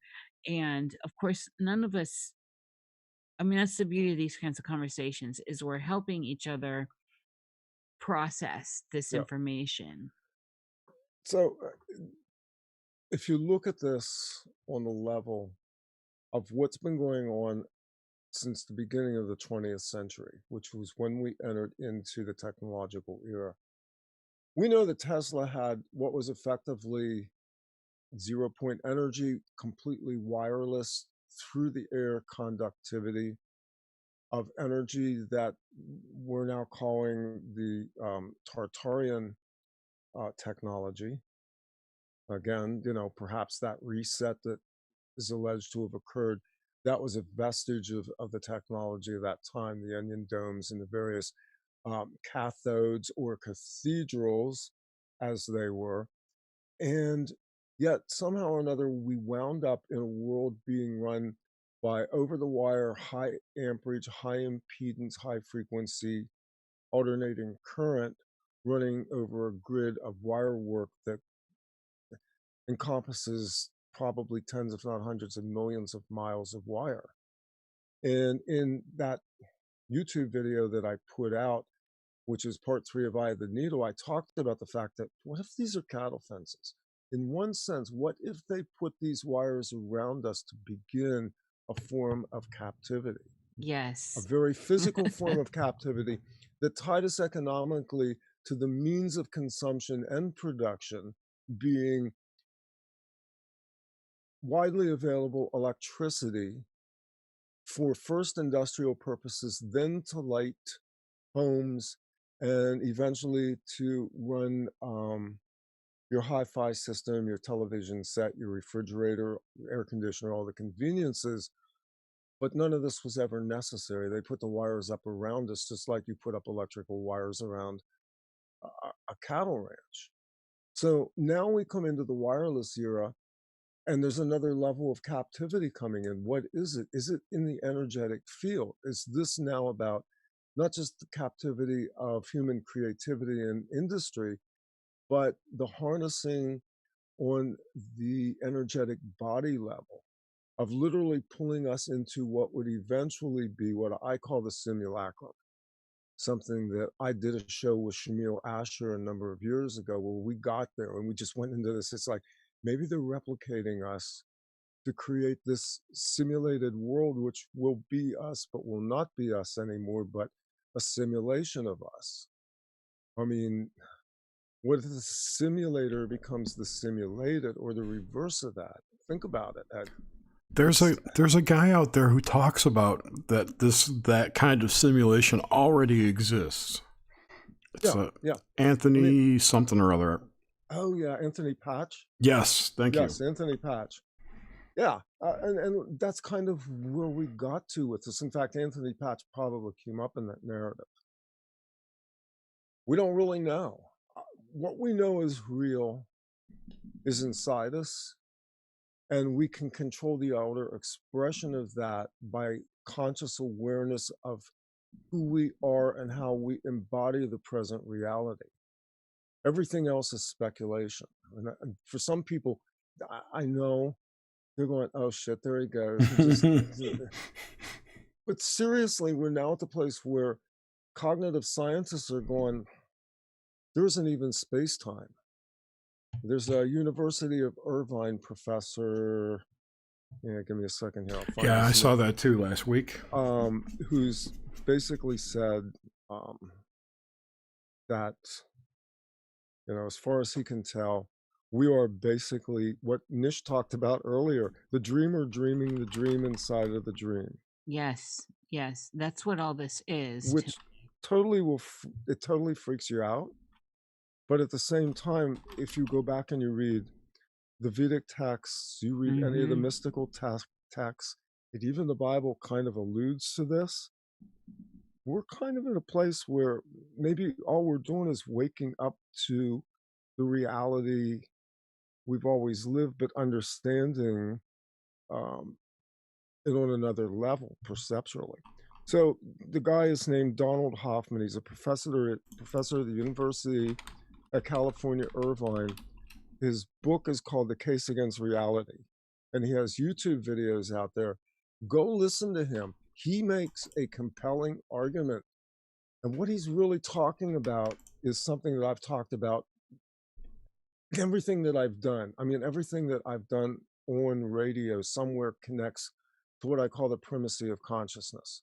The Mhm. fact that our single focus of reality is what we are seeing, what we are presenting, what we ourselves embody, and that the world that is built around us is largely a result of this panoramic screen where we interact with other souls who also themselves are projecting realities. And we Right. have agreed to a consensual reality, which has a lot of rules. This Yes. then becomes the matrix. This becomes the programming for the grid, and only humans can do this. And that's where the idea of gravity lives. Mm, It's wow! Holy it shit! You should just clip that, loop it, and put it out as its own video right there. She just said it. There you go. That's your zip file right there, Nish. Randy, when I was trying to analyze when I get lucid in dreams, it always starts with in successful lucidity. It always starts with a pinpoint. So I'm doing something, I'm unconscious, basically, I'm having dreams, right? And then all of a sudden I kind of go into tunnel vision, Mm-hmm. and my focus is on, and usually it's like looking down, I'm like, whoa, I'm dreaming, and it's always fun and exciting. And then as I try to expand the idea that I'm dreaming, the dreamer awakens within the dream, which is the goal for me. Mm-hmm. Uh, Mm-hmm. that's where I start to encounter other dreamers. And that's where I start to encounter those that are already, those dreamers that are already awakened Already. Yeah. within their dream, Yeah. that are constructing a reality around me, Mm-hmm. around my own dream. And so it's paramount to to become lucid and see who these other architects are, because I'm an architect, you're an architect, we're all architects in this experience.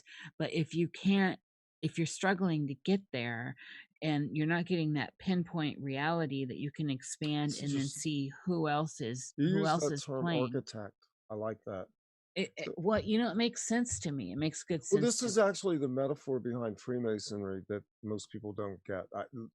Look, I grew up in a family of Freemasons. Same here, can you tell? I was never in. I was, despite the rumors and innuendo out there, I was never a Freemason. Um, I actually didn't need it. Even my father told me later on in years that I knew at least as much as most people in the higher orders of Freemasonry, just from what, You get it by osmosis if you're in the family. yeah. And so the drawing board, the checkerboard floor, the compass, the ruler, these are all aspects of the construct of a reality.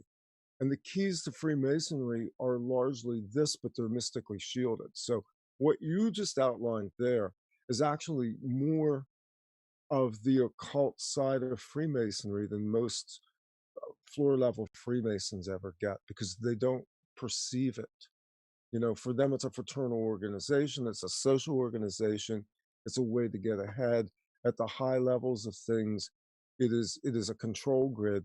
but almost nobody understands that these simple, and I just saw somebody say in chat about how everything's complexified.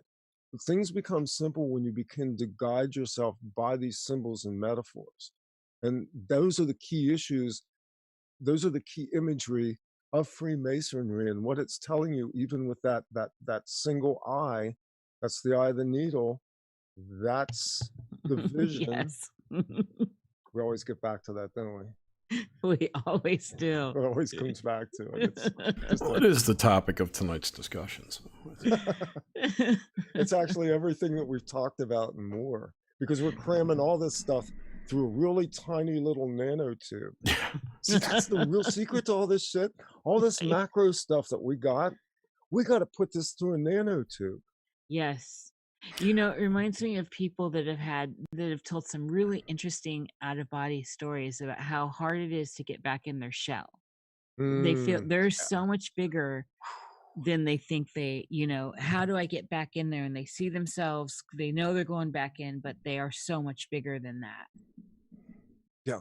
You ever wake up from a dream one morning and all day, I've had them already where half the day I'm going, I just can't get myself back in my body. There's part of me that's out there that's, I'm like pulling it in. I'm going, come on, we need this part today to function, really. Yes. I can't walk around like disassociating all day, but it's like.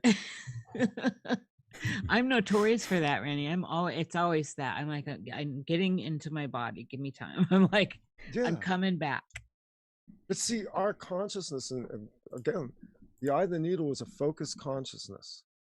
But the truth of the matter is we're multidimensional beings who exist on many dimensions at once. This consciousness was never designed to contain the entirety of who and what we are.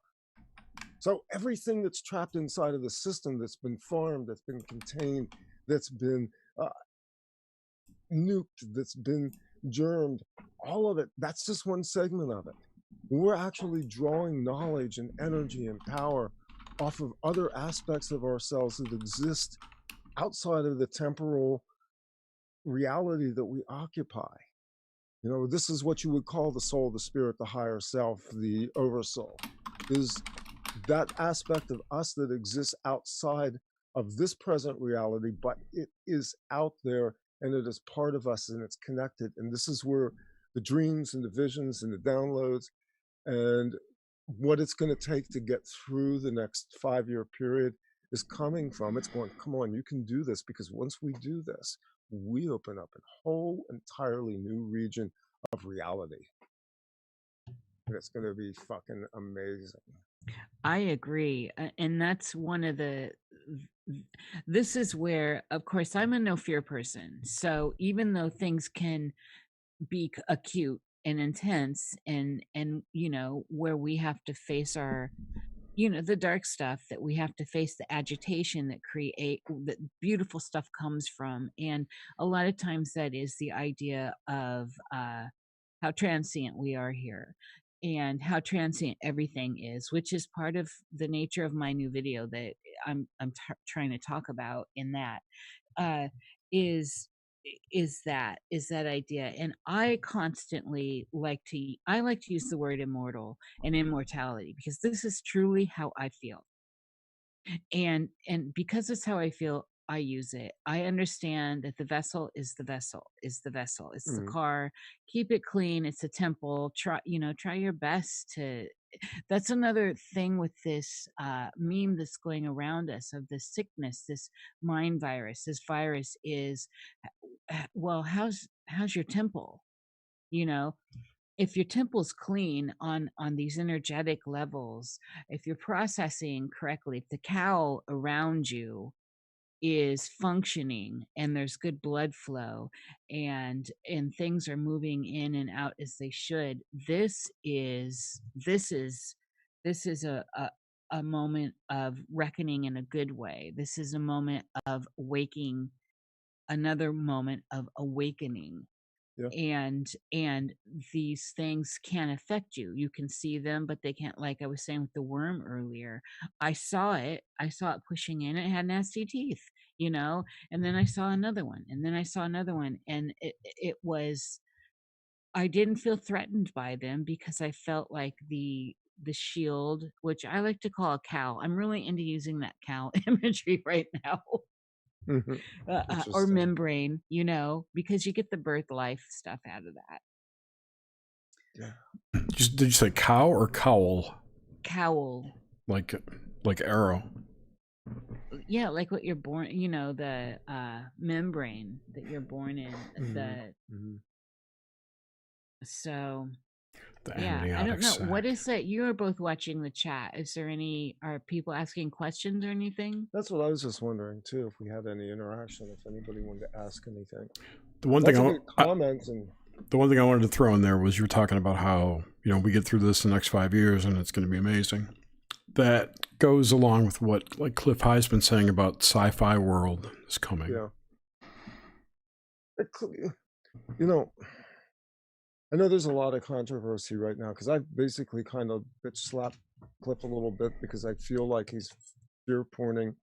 I concur. The coronavirus thing. At the same time, as he's also actually given some decent homeopathic advice to people Yes. Absolutely. around, supplements and chaga mushrooms and things like. But there's a part of me that feels like either subconsciously or otherwise he's running this fear program, which is reinforcing the proliferation of the virus in the first place, because my postulate is that it's a mind virus first. Is it manifesting into reality? Well, do we actually have infections? The answer is probably yes, because it's been conceived in the mind, and that which is conceived in the mind is manifested into the real world. So, yeah, I mean, I think on one level, and this is where you can't burn the bridges too hard. We held out an olive branch to almost everybody, including Corey Good, because we're all human souls. And because we're all caught up in the drama of this reality, it's entirely possible that on any given day, hey, I could be an asshole. I mean, and I could probably be an asshole on the scale of Corey Good, just not for as long, because I don't have the will and the energy to sustain that energy or that frequency anymore. But in this, we'll call it the alternative communities, I would like to see more generosity of spirit in terms of at least saying, okay, this person's really driven like an extreme turn here and like twisted around a tree and shit. So let's hold space for that. Yes, I agree. And allow for the fact that, along this really is actually kind of Christian in, being in forgiveness, being in charity to people, and allowing for the fact that we can all fuck up pretty hard and that there's a road back. And I mean, I've been savagely attacked by a certain contingent on the internet who have made horrible accusations. And yet I've kind of gone to the place where, I may correct you factually. I may occasionally upbraid you because you've said things that are just ridiculous, but I'm not going to battle this anymore because it just feeds it. It's just a feedback loop. And I even think, what's going on with like the contingencies of the secret space program, they're kind of burning each other out to the place where what will happen is it's like when a forest burns and then the green shoots come up again. I'd prefer not to have that scorched earth policy.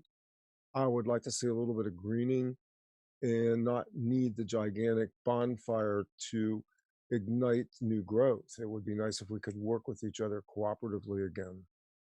I am so put off by personal attacks. Now I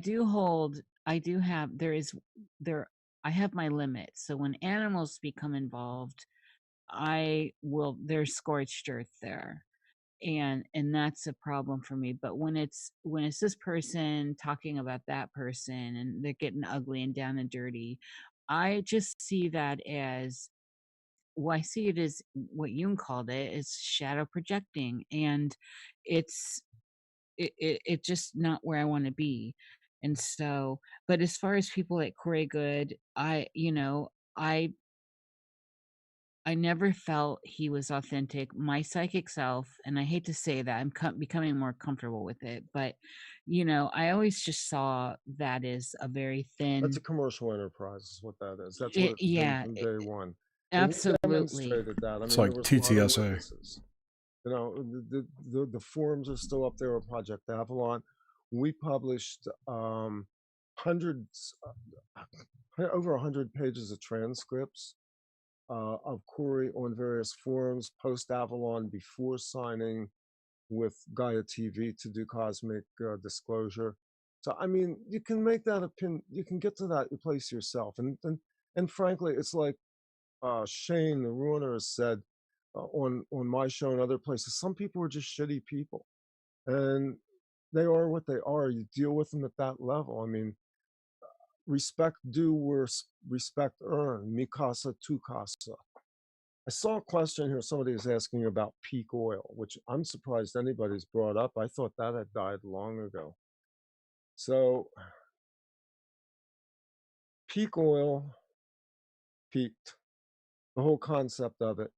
The Russians had long held the abiotic theory that the Earth is generating an abundance of things, including gas and oil, organically, including fresh water. There's no shortage of any of this. There's no shortage of anything.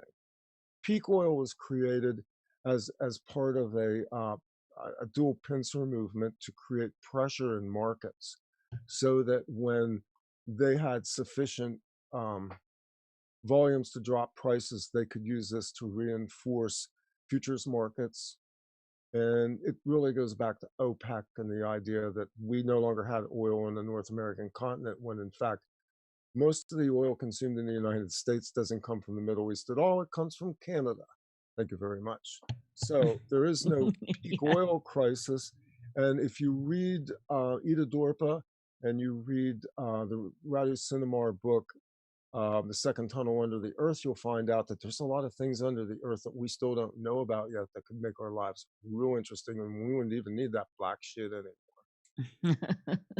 Yeah, there are other ways. Did There you are hear the Goo. interview with Peter Moon on Carlwood Show on THC?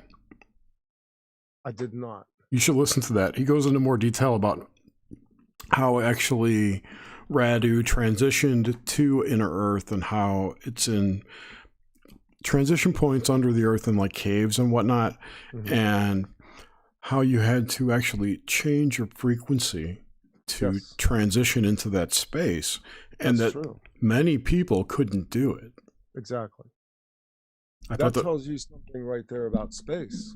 yeah, If the same is true as above, below, then who got to go to space if they couldn't energetically conform themselves to the frequencies, or is that space? or lack That's- of This frequencies. is why there are portals all over the world in various places. I've been to a couple, and there are entry points into what you would call Inner Earth, which in fact is entry points into another world, another dimension. And some of those are water portals. This is like, what is it? Stargate Atlantis.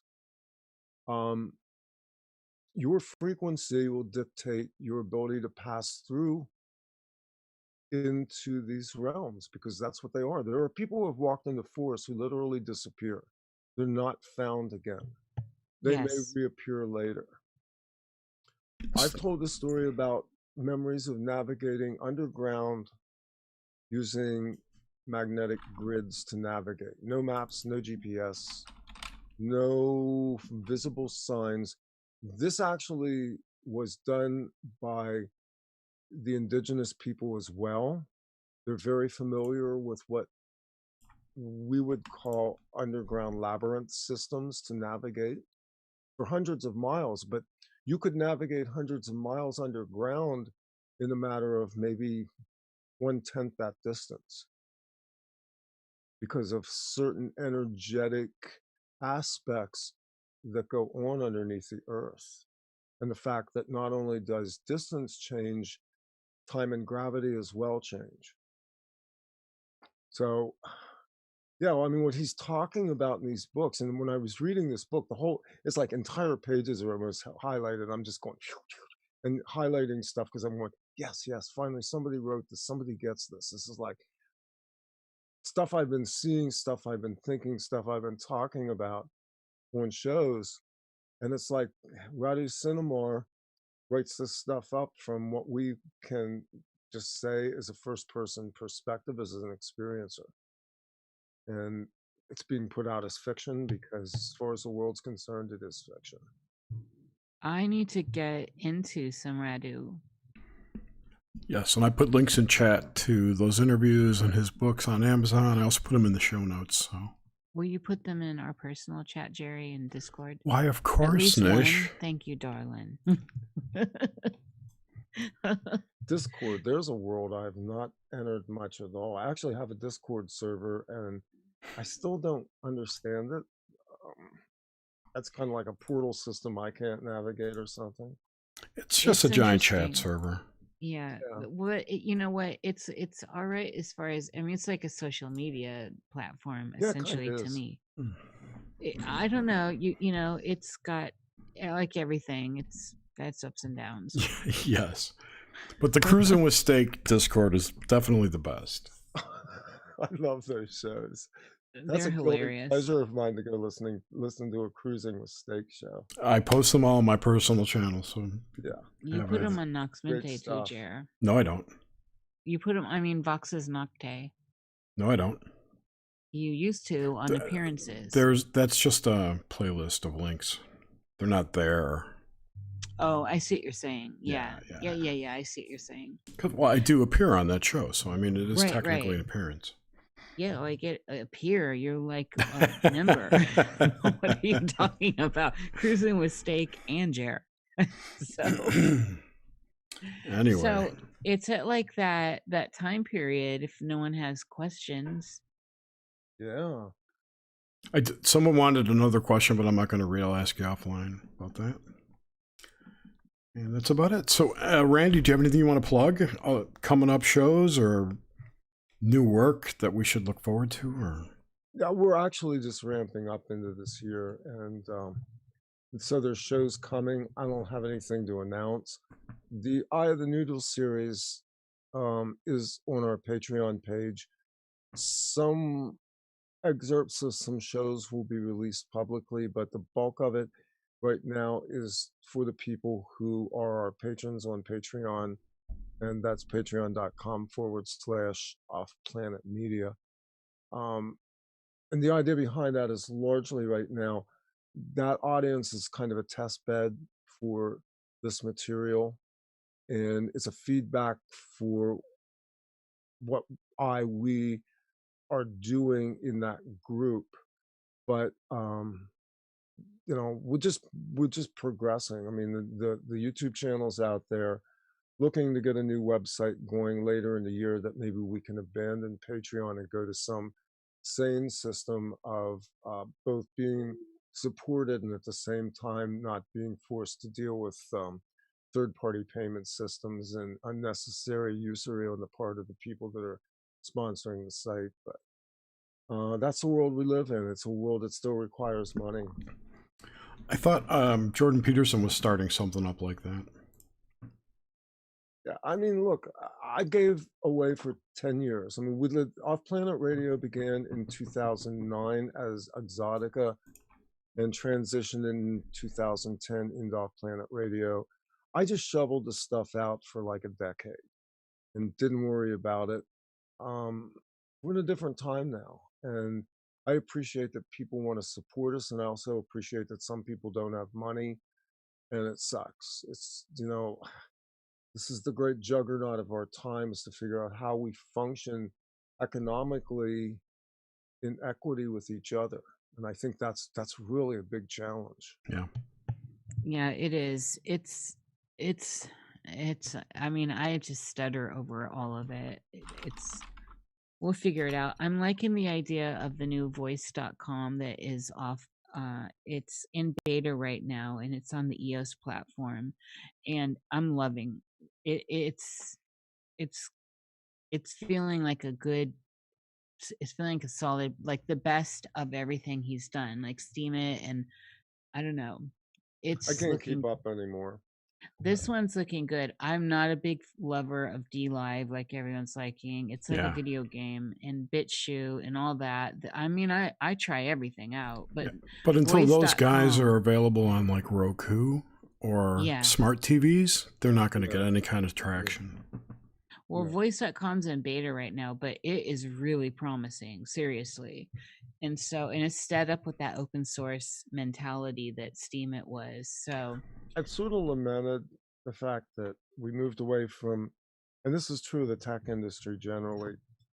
A lot of people don't realize that the tech industry at one time was very countercultural and very much dreamers and idealists who thought they thought of technology as liberation. And I just saw this, I think it was Todd Rundgren was talking. He was in Silicon Valley at the time, saying about when the investment bankers came in, it became a much less interesting world. So like the money It's moves true. in and the idealism goes away. I would like to find a way to have idealism be able to have a sustainable economy that doesn't rely on parasitism and the type yes. of predatory behavior that we have now. Yeah. Everybody has a right and a need to live in this world. Yes. And like I said, inequity in terms of, that's a whole other subject. Yeah. You know, The curse of the middleman. yeah, I mean, it really goes into a utopian aspect of, I think that all people are basically decent and hardworking and creative. And I think the trauma in this world has stifled it. And I think that the least creative and the least contributing members of society are actually those who sit at the highest echelons of it, that they're the parasites. That's exactly it. These are the ones sucking the lifeblood out of everything. The holy blood. They're wrapping all together. Unholy blood. Sangreal. Well, this has been a cool conversation. Yeah, thank you so much, Randy. It's been awesome having you, and thank you. Guys, you're awesome. I love what you do. Thank you so much for having me on. I appreciate it. It's our pleasure. It's always so great to speak with you, Randy. It is just, your brethren, your kin, Prescient. your family. Yeah, we're fam. Yeah, definitely. Thank you. Thank you, everyone. Out there, you guys are awesome too. Chat room was fun to read. Yep. Yeah, hello, chat. I'm not in there, but hello. And thanks everyone for listening, and we'll see you. Oh, by the way, this month we're going to start doing 2 obelisks a month on the full moon and the new moon. Yep. So we'll have one in 2 weeks. Yep.